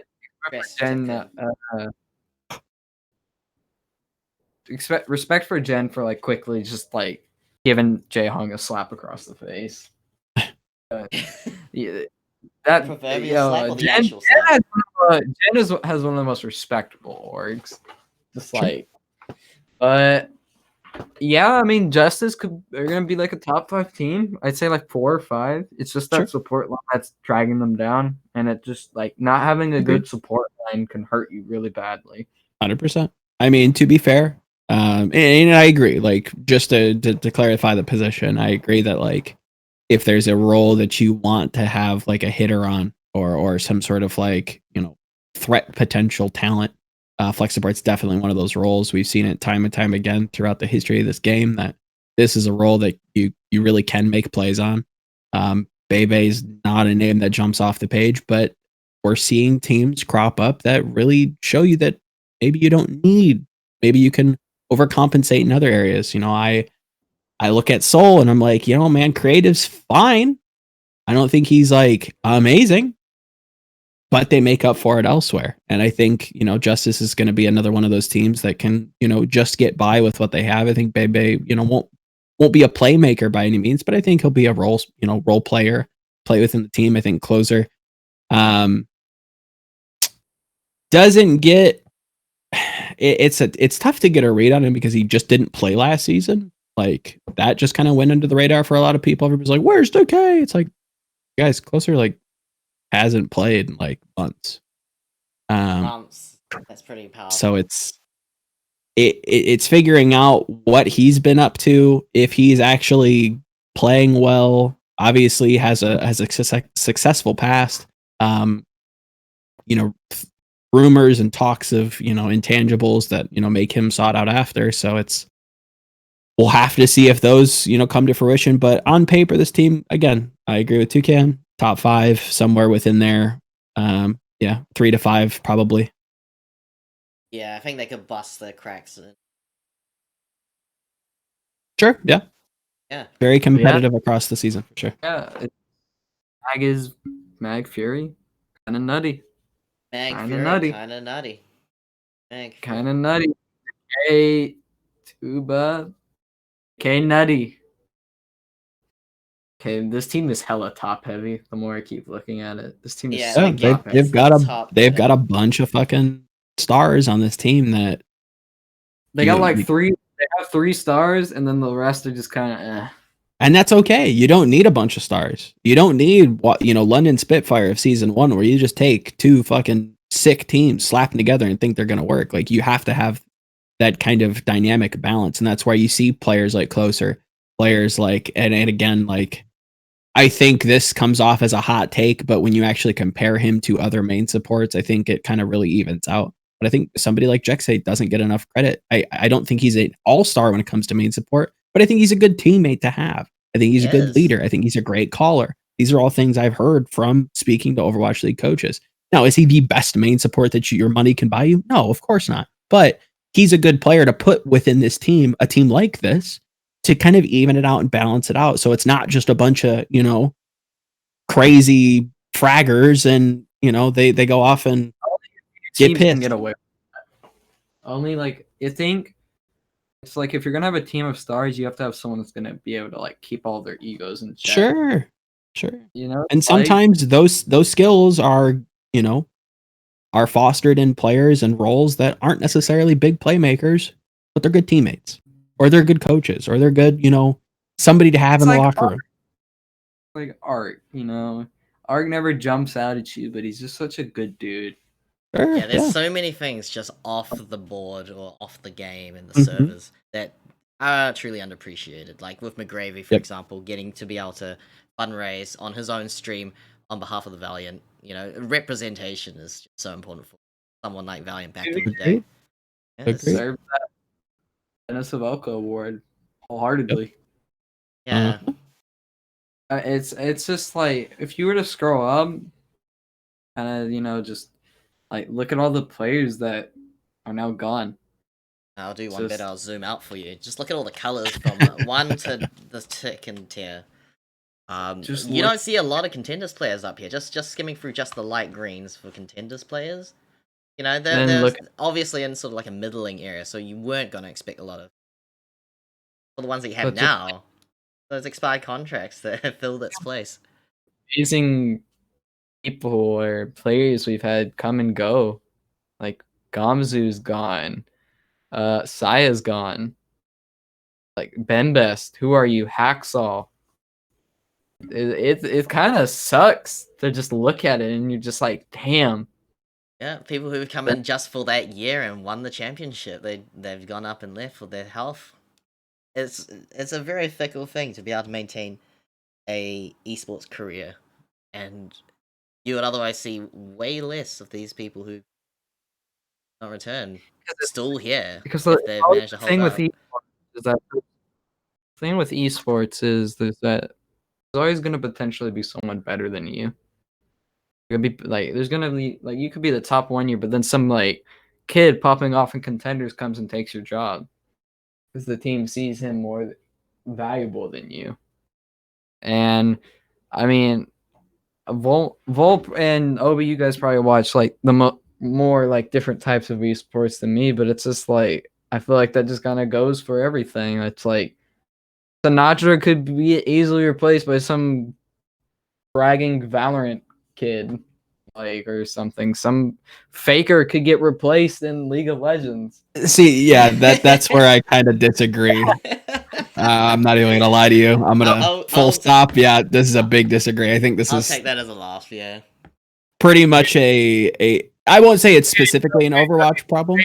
Is yeah, this is. I'm not. I won't hang you for faker. Like that. That's the outlier. Like that. Okay, so Fleta is replaceable. No, and that's where it's like I don't think a player like that is really that replaceable. And across a number of esports, those players do crop up. I think we've seen those players not necessarily get replaced. I think they just stop playing the game. The game has changed so fundamentally much that people it's kind of unrecognizable from not only just a couple years ago. And it's not just like, oh well, they updated the graphics. It's not a patch. The fundamentals of the games have changed. And it's probably the most demanding game. I wouldn't even it sucks to say that it's probably not a tier 1 esport, but I mean, if we're going to be completely honest, it's probably not. Because it's just like, it's so young still, which is we can't keep peddling that argument. It's this game's 4 been, years is not young anymore. It has to have gotten somewhere to continue, and we know it's a lot of money that's being put into. It's kind of unfair what they're doing. When people try to compare like League of Legends to Overwatch. It's like, number one, League of Legends is free. Imagine if Overwatch was free. Maybe that might be something they talk about in the coming years. And League of Legends has been around longer. It's had more time to stake its feet in the ground and just kind of, figure out what works and what doesn't work. Personally, I can't sit and watch it. It's to each their own. But again, if you want to just measure it within the Overwatch League, sure, you can say 4. I'd argue that we've been competitive for at least 5 years. If you really want to reach, you want to crack out that yoga mat, you could say 6, but that's even stretching it for me. We're not young, and we still don't know exactly what we want to be. We just had a global pandemic just take the legs out from under us. We're in a weird spot. We don't even know what the hell the new game's supposed to be. We haven't heard anything on that. All of our players are leaving. Like, I hate to sound like the girl that preludes all the Modern Warfare 2, montages, but it's a bit dire out here for these players. So it's not even that they're getting replaced because there's just better players, and that very well could be the case. But more often than not, they're just leaving because this game it's kind of futureless right now. It's really feels hollow.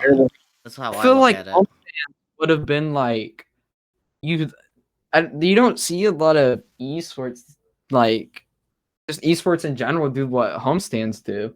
Like, I think homestands would have been like big, like it would be a big leap forward, and then maybe it would have encouraged maybe other esports to give it a try. Like kind of like what COD COD League does is kind of like the same thing. It's like there's different teams in different regions have homestands. Yeah, but we can't do that now. So Toucan, the definition of homestand. I think Call of Duty managed to answer that by doing their like virtual homestands, which I don't know what that implies. they What I hosted mean. games. Yeah. Yeah, I wanted it the to system happen. was interesting, but we have to come up with something new now. It's not feasible. This is what we call the new Well, normal here in New Zealand. So we have a new Overwatch to get into. Not even looking at Overwatch 2, looking at like, okay, what is the future of the Overwatch? What's the business model going to be? Because homestands, it probably isn't going to work. And even looking back at last season, like I don't know how many stadiums were going to be filled out with Vancouver Titans versus the Boston Uprising. You know, I really don't know.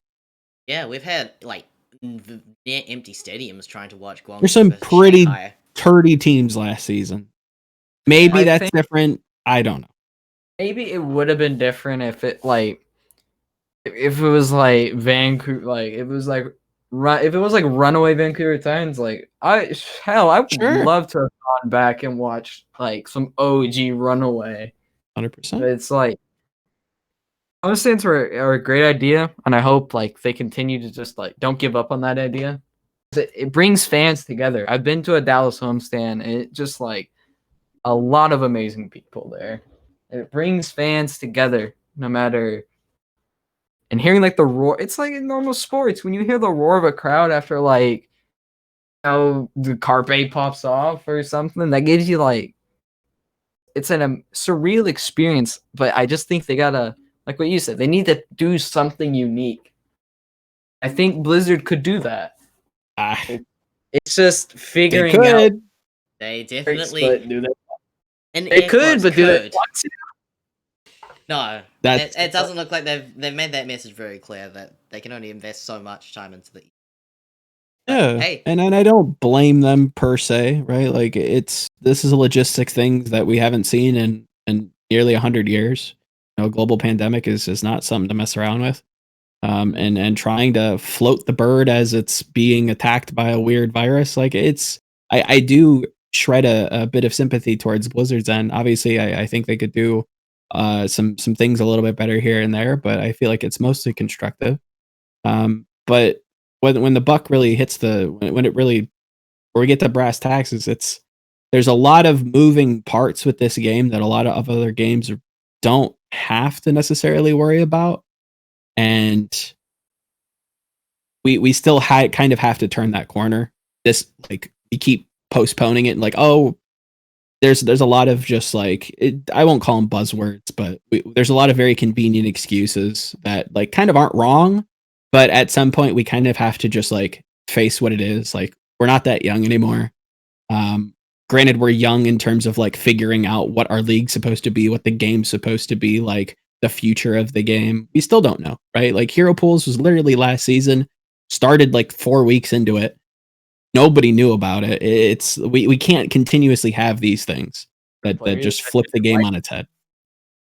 There's like players that genuinely like Sinatra hated Hero Pools. Sure, people hated Roblox, but that's those are things that need to, if they're going to happen, they need to happen at like the right time and not 4 weeks into your professional Overwatch, right? Like you can't. Yeah, that can't happen. Like if you're gonna implement something, implement it like during the off season. Sure. Give players time to see if they like it.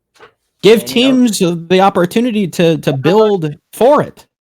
Overwatch needs to stop listening. They need to start listening to more of the.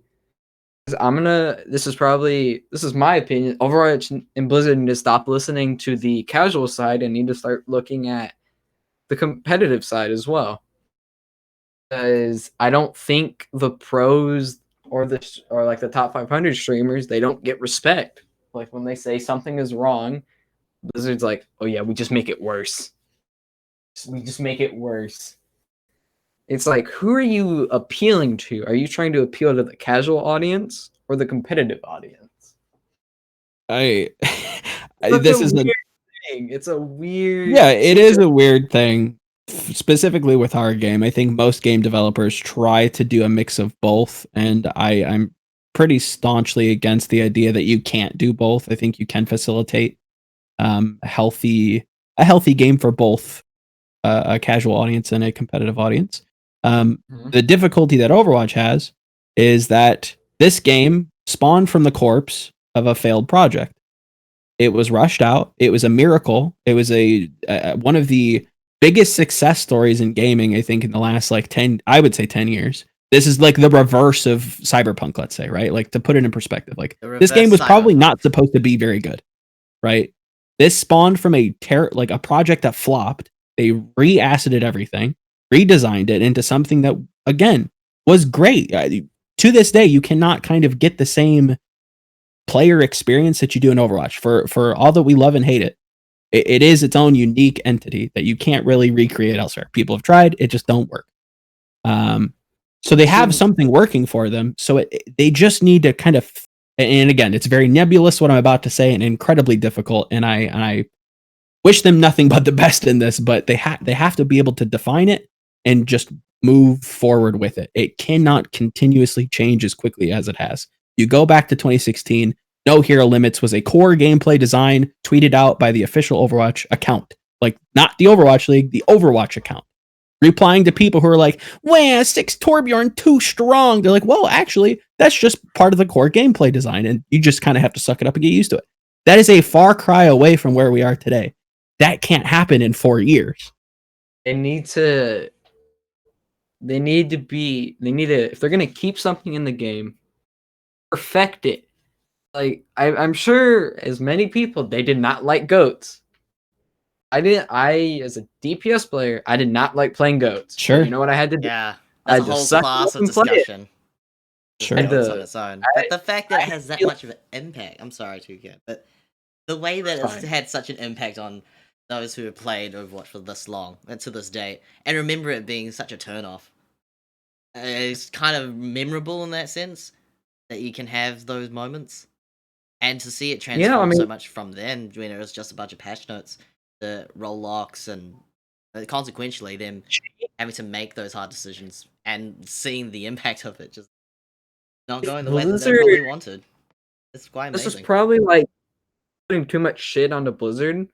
If they just figured out a way how to just make, like, they were buffing the hell out of anything that could hurt goats, and it wouldn't work.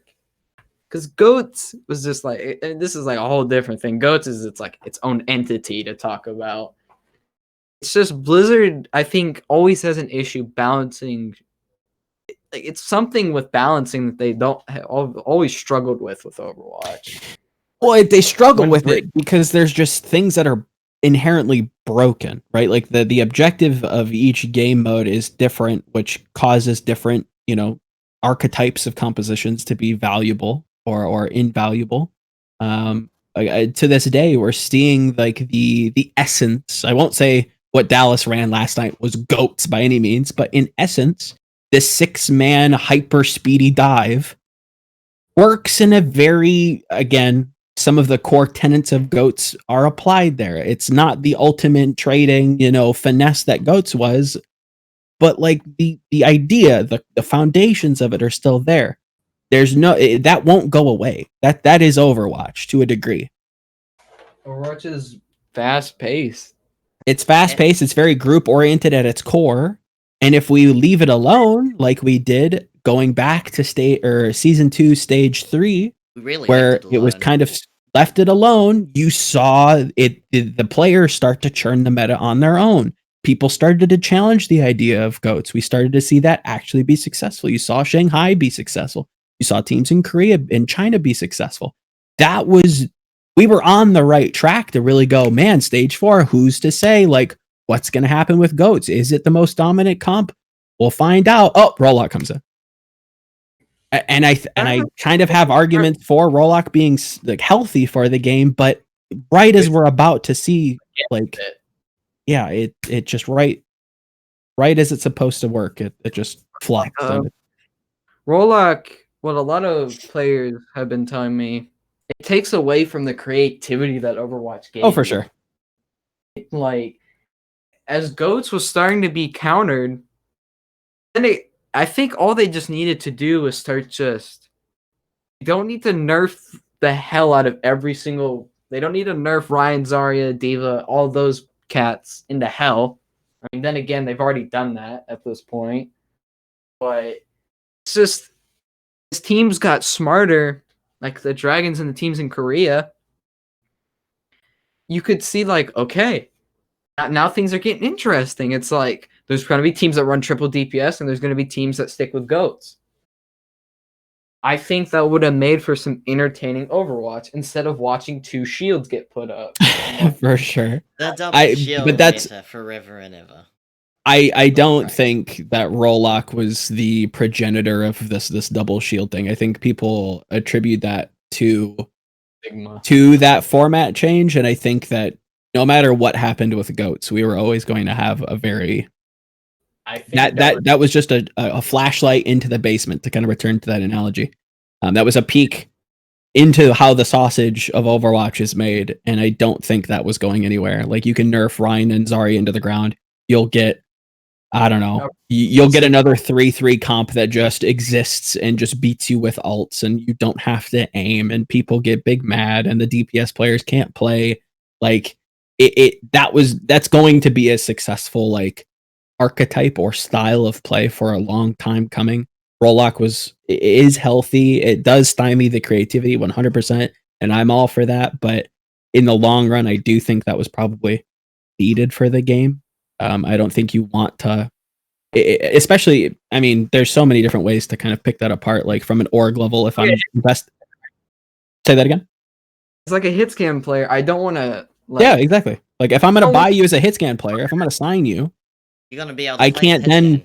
Yeah, I need to make some sort of use of you. You need to make some sort of use of yourself, obviously for your own merits and for your own goals. And it's just like, you can't, because the game's in a weird creative spot. It's like, all right, we're gonna put you on Brig, or we're gonna it was a weird time. I'm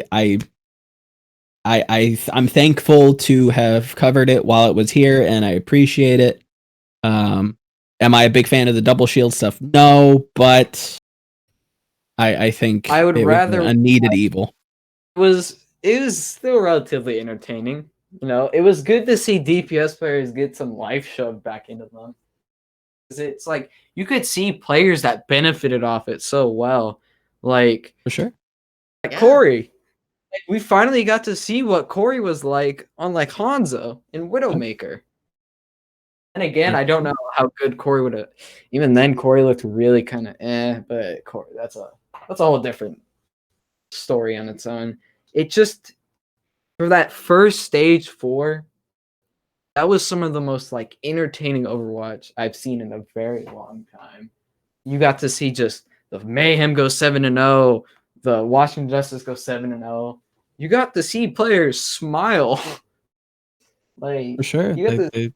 Yeah, like they had the light shining on them. It was beaming. This was the stuff that they signed up for. It was like you could. I'm so glad as someone that is a player and someone who, you know, has some. I have pro dreams. I'm young. I'm 16. I have time. It's like, I mean, I don't know. 16 could be old to some people, but it's like watching the game grow. So, and then someone who's been playing for so long, it's a completely different game. I don't. None of us want to see it go away, but it just continues the pace that there is. There will probably not be a competitive Overwatch in the near future. It will just become it will either become a shell of its former self, or it just won't. Like, I mean, I think it kind of, in a weird way, already is. Yeah, we kind of is. This is the big season to kind of grow out of that or fill in that shell in a way, and that's no fault to the game for the most part. It really is just the way the world is right now. That, again, the core philosophy of the league got its knees taken out. It sucks that was the case, and, you know, Godspeed to Blizzard to be able to fill in those cracks. But I don't think Overwatch is going anywhere anytime soon. I think that we'll have to see with Overwatch 2. That's the big question that we're all just not waiting for. Saying. Do we just keep carrying on with this if we've got no signs of life, or do we wait for Overwatch 2? Was it supposed to be a second one, but just because how popular Overwatch became, they're like, right, story mode, let's go, $60. Engine don't upgrades. sleep on. I agree. Like it sounds stupidly boring to us, right? Competitive like followers. I will appreciate the story. Okay, that's good. But Sorry, you're cutting out a bit. Can you we say that need this again? to push. I'm Say that again? psyched for it. I'm happy to see some Good. lore. I am for too. once.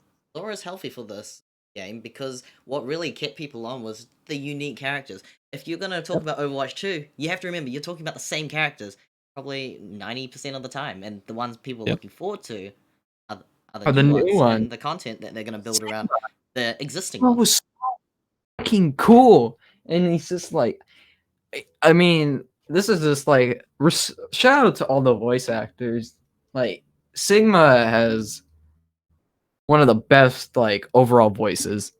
Like the things that he says, it's like I want to know what this man's thinking about 24/7. And it's just like, certain like the competitive people are like, who gives a shit, lore, blah. I want to shoot things. That's fair. If it works out, you'll be able to separate the casuals and then put the competitive guys on their own side. You have people that just want to play the game and have 100%. fun. And I think we can only pray at this point. It's just like the game's not probably coming out till next year. I just don't want it to be a cyberpunk situation where they feel like they need to force it. Well, in a way, they at some point they're gonna need to. They're gonna have to have a new hero this year, or in the next, if there's gonna be any announcement of it.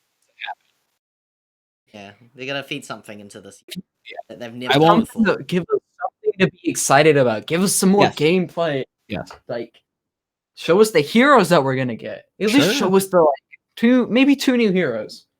And again, I think that's enough to float us a little bit longer. Again, there needs to be another shot in the arm. The Overwatch is a sickly child right now. It needs to be tended to. We can't just go, well, we'll protect, we'll get you the medicine when it gets here. It's like, well, no, like this is on its last legs. Like there's real problems here. We're seeing it day after day, season after season. Players are just like, kind of bored with this game. It's taxing on me. It's overly taxing, more so than arguably other games. There's some real issues here that need to be addressed. I'm not saying address them today or tomorrow, but like you have to be able to offset that with something exciting, whether it be a new short or something. I don't know what it is. New heroes, new content, I don't know. Workshop was cool, but there's something more needs to happen. And hopefully February, brings that. I certainly hope so as well. For the nature of this. Yeah, that was a good break. I think people will appreciate the talk of darkness right there. Making people. We're not trying to scare you guys. Totally, no. We're not. The truth is, we're just kind of trying to tell you how Vol, from what I've seen, just tells it how it is. And what I'm gonna be honest with you. Like, there's some problems with Overwatch. I think we all agree on that. Like, we love the game. Don't get me wrong. I'm here for a reason. Like, right? Yeah. Well, I mean, I wouldn't be here because of Overwatch. I would probably been like, I don't know, trying to, go to college or some shit. Yeah, we have to do real stuff all of a sudden. Oh no, fuck! But it's like I don't have it's because of the Overwatch League that I have. I mean, hopefully I can turn into either a profession at one point or just turn it into something good, because Overwatch has a good community. A good community for certain things. It's people just don't appreciate greatness while it's still around. Like 100%. It's like one of those games that you're gonna look back on. I mean, hopefully not have to look back on. You're still playing it, still having a great time. You're like, man, back when the early days, bro, we had to play triple tank, triple support, and people are gonna be like, what? What is that? Is it's like rugby? Let's go. It's like digital rugby. You're playing these giant football size. I feel so old when someone says, "What is GOAT?" It's gonna happen. Oh my! I mean, I think honestly, it's like I'm just kind of gonna wrap up what I'm saying. Like what Dogman says, I think if Overwatch became free and just made their money off skins, I wouldn't be opposed to that. No, I wouldn't be opposed to that either, but that can't be it. That's just another one of those floater ideas that are running around, and I think it would be very successful. It would hit off very well, but I don't think that's enough to just go, okay, it's fixed now, boys. Like Overwatch is back on top. I think they need to capture more of the Eastern people. You know, I think the Westerners we like Overwatch. I think if it's they doing great in the East, if I'm to understand them. I think if they could, I don't know if they're going to be able to put it on like a League of Legends scale. That's probably asking too much for Overwatch, but I think they missed their chance for it to be. I think there was a very strong chance, you know, back when this was only watch and this game was like fever pitch, like crazy. It's everywhere. I can't escape Overwatch. On my screen, it's died out, but it was real. Hype, yeah, and that's the and there's consistently. I mean, even back like before the Overwatch League happened, like there was a gigantic drought where a lot of these same talking points were coming through. It's like, yo, like what's happening? Like, am I gonna have a career here, or like what's going on? These kind of spur up every once in a while. And so far we've survived it and we've come out the other end, you know. I won't longer, but we're here, right? And that's great. That's like a bit of confidence, but there needs to be more, you know, communication, and Spectre's done a decent enough job. I think Spectre is such a John is such Spectre, this should be an interesting year. He'll be able to make sure that things come together. To be honest, I think Spectre is good for the league. Spectre, I can tell Spectre genuinely cares. Unlike a certain someone. What about the commissioner, Nate Nazar, who started all this, or at least managed to corral everybody to get excited about it? I still think those words still ring very well to established fans. You either like Nazar or you don't like Nazar. I think he had a good heart for the most part. I still think that I would have liked to see what happened, or what happened, or how to put this, like what would have happened if he would have stayed and what he would have been like. I think the best commissioner we've had thus far probably is Spectre. I think he's been out there, he's been talkative, he's been the face of the league. He is kind of the person who you want to ask questions to, because again, who is the community shouting at for the longest time? Like, oh, fix this. It's like, why are you asking like the lead developer? Why are you asking Jeff Kaplan? You should be talking to the commissioner about the competitive thing. The only reason why you haven't is because this person's just absent. They don't actually communicate with you at all. So again, Spectre's doing a great job. I hope to see him really continue to be the face of the league. I hope Spectre wants the game to do well, and he wants the Overwatch League to do well. And honestly, I am completely cool with Spectre being at the helm of it all. Yep. You know? Yeah, I'm even more excited that Mr. X is coming in with such a big role in Blizzard. That's going to be a year to just determine how much care or how much in his role and in his capacity be able to influence. Sure. Because I think he will be more interested in currently while COD is still live. He's doing a great job still being able to come back to that. And that's the thing. When we lost one of the casters that paired up with Hex, Similar was actually a really good Counter-Strike caster. Brought over to Overwatch, and he did a solid job. And when he just eventually returned to CSGO, welcome back with open arms. Crumbs, when he was an analyst for the Overwatch League, came back. Crumbs, you remember yep. Way back, yeah. Came back to League of Legends, no problem. So there's a lot of loyalty to the original game come from, because Overwatch really did spawn talent from everywhere, from all walks of life, sorts of games. Yep. I like that about Overwatch. But that does also mean that you get this sort of crunch, a turnover of all sorts of players and all talent that want to be for sure. Team. Really want to commit to it. And again, that's another gigantic problem. Is, you know, put yourself in the fans' shoes, like just the average fan. You know, they follow a team and that's about it. if they don't have like a through line, if like the voices of the game consistently change, if the desk consistently changes, if the players that they know and love consistently change, and I'm not saying, Overwatch League needs to like hire Sinatra and give him a $30 million guaranteed contract, right? That's not what I'm saying. Yeah. But if you create a healthy ecosystem to sustain these careers for at least a decent amount of time, like most other esports have in the past, at least, successful ones, you'll reap the benefits from that. And again, I hate to harken this back to, the massive changes that have happened within this game's life cycle as the biggest culprit. And I really do believe that is the biggest culprit to why you see so many players like fall in love with the game for, 6 months. And then in the next 6 months, they can't stand it because it's not the same.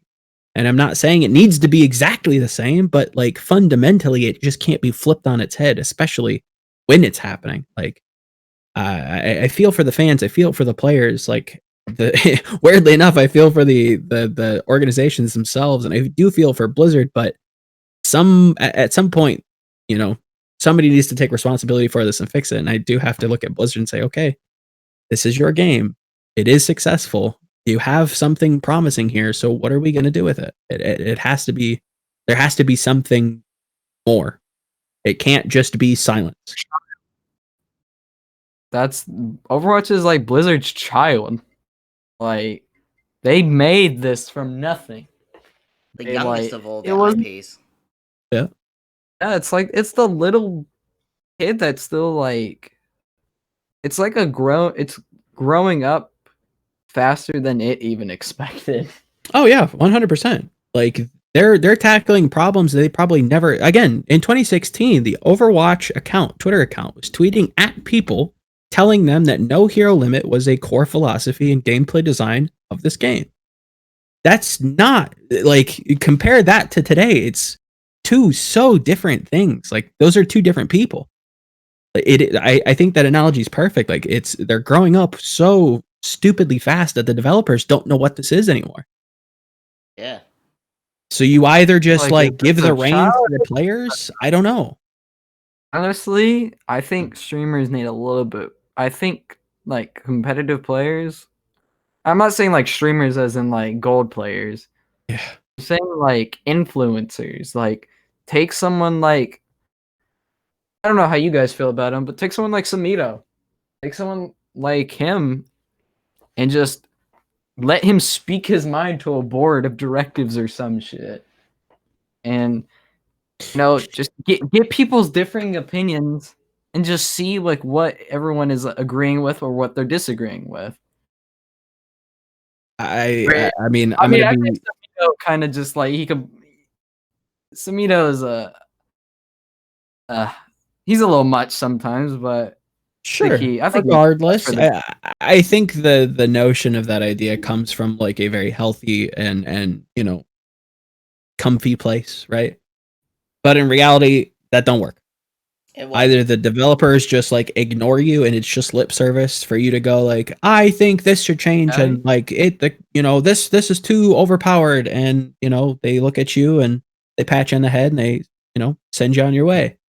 Or they verbatim tell you exactly why that idea is stupid for a number of reasons, because again, it's not just a competitive game, it is also a business. They also have to like try, as dumb as this sounds to a lot of people, they do have to kind of make the game accessible to everybody. That's what they've designed the game to be. That is what the game is going to be. No matter how much the pros and the competitive scene and the influencers want to complain about it. And that's just what we're here for. So Blizzard has to find a creative way, and I've come around to the idea of, either some sort of player limitation, whether it be bans or map picks or limiting the competitive game modes based on the season. I don't know. I think there's some wiggle room on what you can do there, but the idea is like, I don't know if it's CS:GO that does this, or it's like you have been selected to like check if someone's cheating or not. It's a very small thing. Yeah, it's called Overwatch. It's like I think it would just like, if you're get people to like, because I think like cheating's a big fucking issue with Overwatch. It's always been an issue. Like with most games, it's an issue, but Yeah. get like I don't know what game has it, but there's a game where you've been like they select people based on like credibility, pretty much. Like they know this person's not gonna like. Yeah, I'm pretty sure CS and Dota have this system. It's just called Overwatch. Like, if you're at a certain rating, you can. Again, I'm very out of school on this, so if anybody, feel free to correct me. But I'm pretty sure I've you looked can just into apply. It, yes. It's just coincidentally called Overwatch. Yeah. And it's just I think people Valve just added this to Dota 2 as well. They did. Like you just apply to review these games that have caught enough reports that you can manually review it and help Valve figure it out. Riot Games has done something in the past when it comes to toxicity called the Tribunal, where you basically get a record of somebody's chat logs and say like, oh, is this guy or a person, an asshole or not, and you basically vote them as a community, and I guess they got banned. I don't know if that's still a thing or if a weird core or a part of that has branched off and become its own thing. But like, it's not unheard of, and I guess they could try to do it. I think I don't know. Yeah, I'm speaking out of school when it comes to actually playing the game, so I'm not sure. Sure, but I think I get the concept. That's pretty impressive. I think it's funny, the naming scheme. Oh, for sure. Has a whole different intention and purpose than the Overwatch we're talking about. I think it'd be a good idea. I just like kind of finishing off. It's just like Overwatch needs to. There's a lot of things it's doing right. There's a lot of things it's also doing wrong. And the hope, like what we've been continuing to say, Overwatch 2, it has to deliver on it doesn't need to deliver on everything we ask for. Just deliver for most of the things.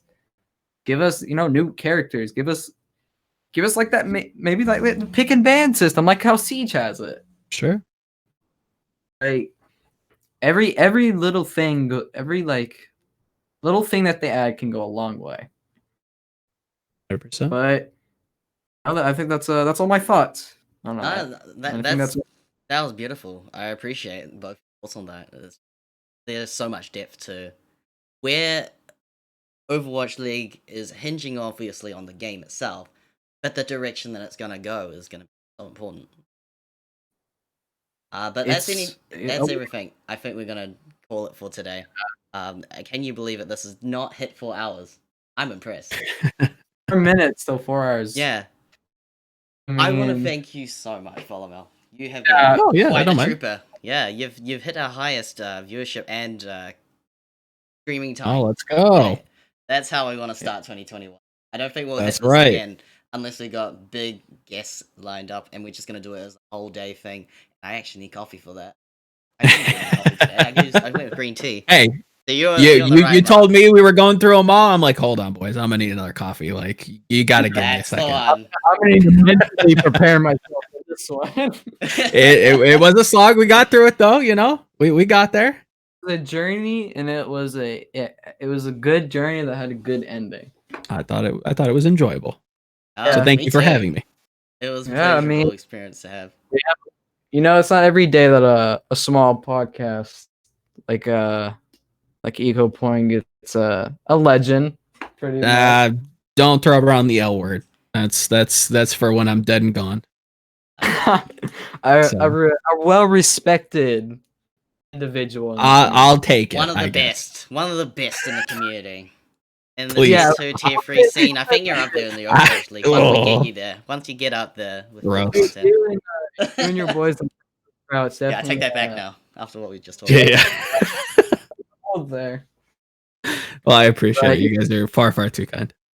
Well, thanks for stopping by and not getting confused with me and Kenobi Cast, because I think this is the kind of thing that this universe has on us, where everybody's got like Obiwankenobi in their lives. Yeah. I feel like Vol was probably close at one point to saying Kenobi Cast. I feel like he was, but maybe he was like, oh yeah, this is not Kenobi Cast. No. Yeah, no, I'm not here to debate anybody. That's why it's the full name sort of thing and questions it. I've got this whole Guangzhou shtick for a reason. There you go. And hey, mean, look, I'm make sure you can say hi to the Tactical Crouch podcast for me. I will do. Yeah. Send my regards. and once again, everyone that tuned in, I know I think 2 people watched that I know of. Thank you 2 for coming. And once again, check out Vol, do you have anything you want to plug? No, tune into these guys. I think we need more people like you guys or yourselves to kind of help make content for the game, and I hope you guys continue with it. Yeah, nothing for me. You can find me where you just. I'm sure I'm somewhere, and you can find me where if you want to, and if not, that's cool too. Appreciate you, and yeah, go support the Overwatch community. Go upvote some articles. Go read some interviews. There's still people out there putting them out. Go send some love to them. Send some love to these guys. Pass the love around. I mean, sharing Exactly. is caring. The content's there is good. Reddit. Look at the amazing Reddit posts. No, I mean it's just like it's a beautiful thing. Overwatch is when it brings people together. Exactly. Yes. We'd love to we'd love to talk to you all night, but you know how it is. You know how it is. It's For only sure, 5 for sure. o'clock, guys. What the hell are you on about? It's only 11:36. 100%. Yeah. I mean, no. we would love to do this again with you sometime. Yeah, let me know. Yeah, I'm that'd be usually shit. pretty free, so A big Let me know. collab. a big collab, maybe. You We'll see. champion. God. Thanks, Volamel. Okay. Thank you, No problem. Toucan. I wish you guys Yeah, all the thank you. best. Happy New Year. Well, Yeah, happy late New Year. yes. Happy New Year. Happy holidays.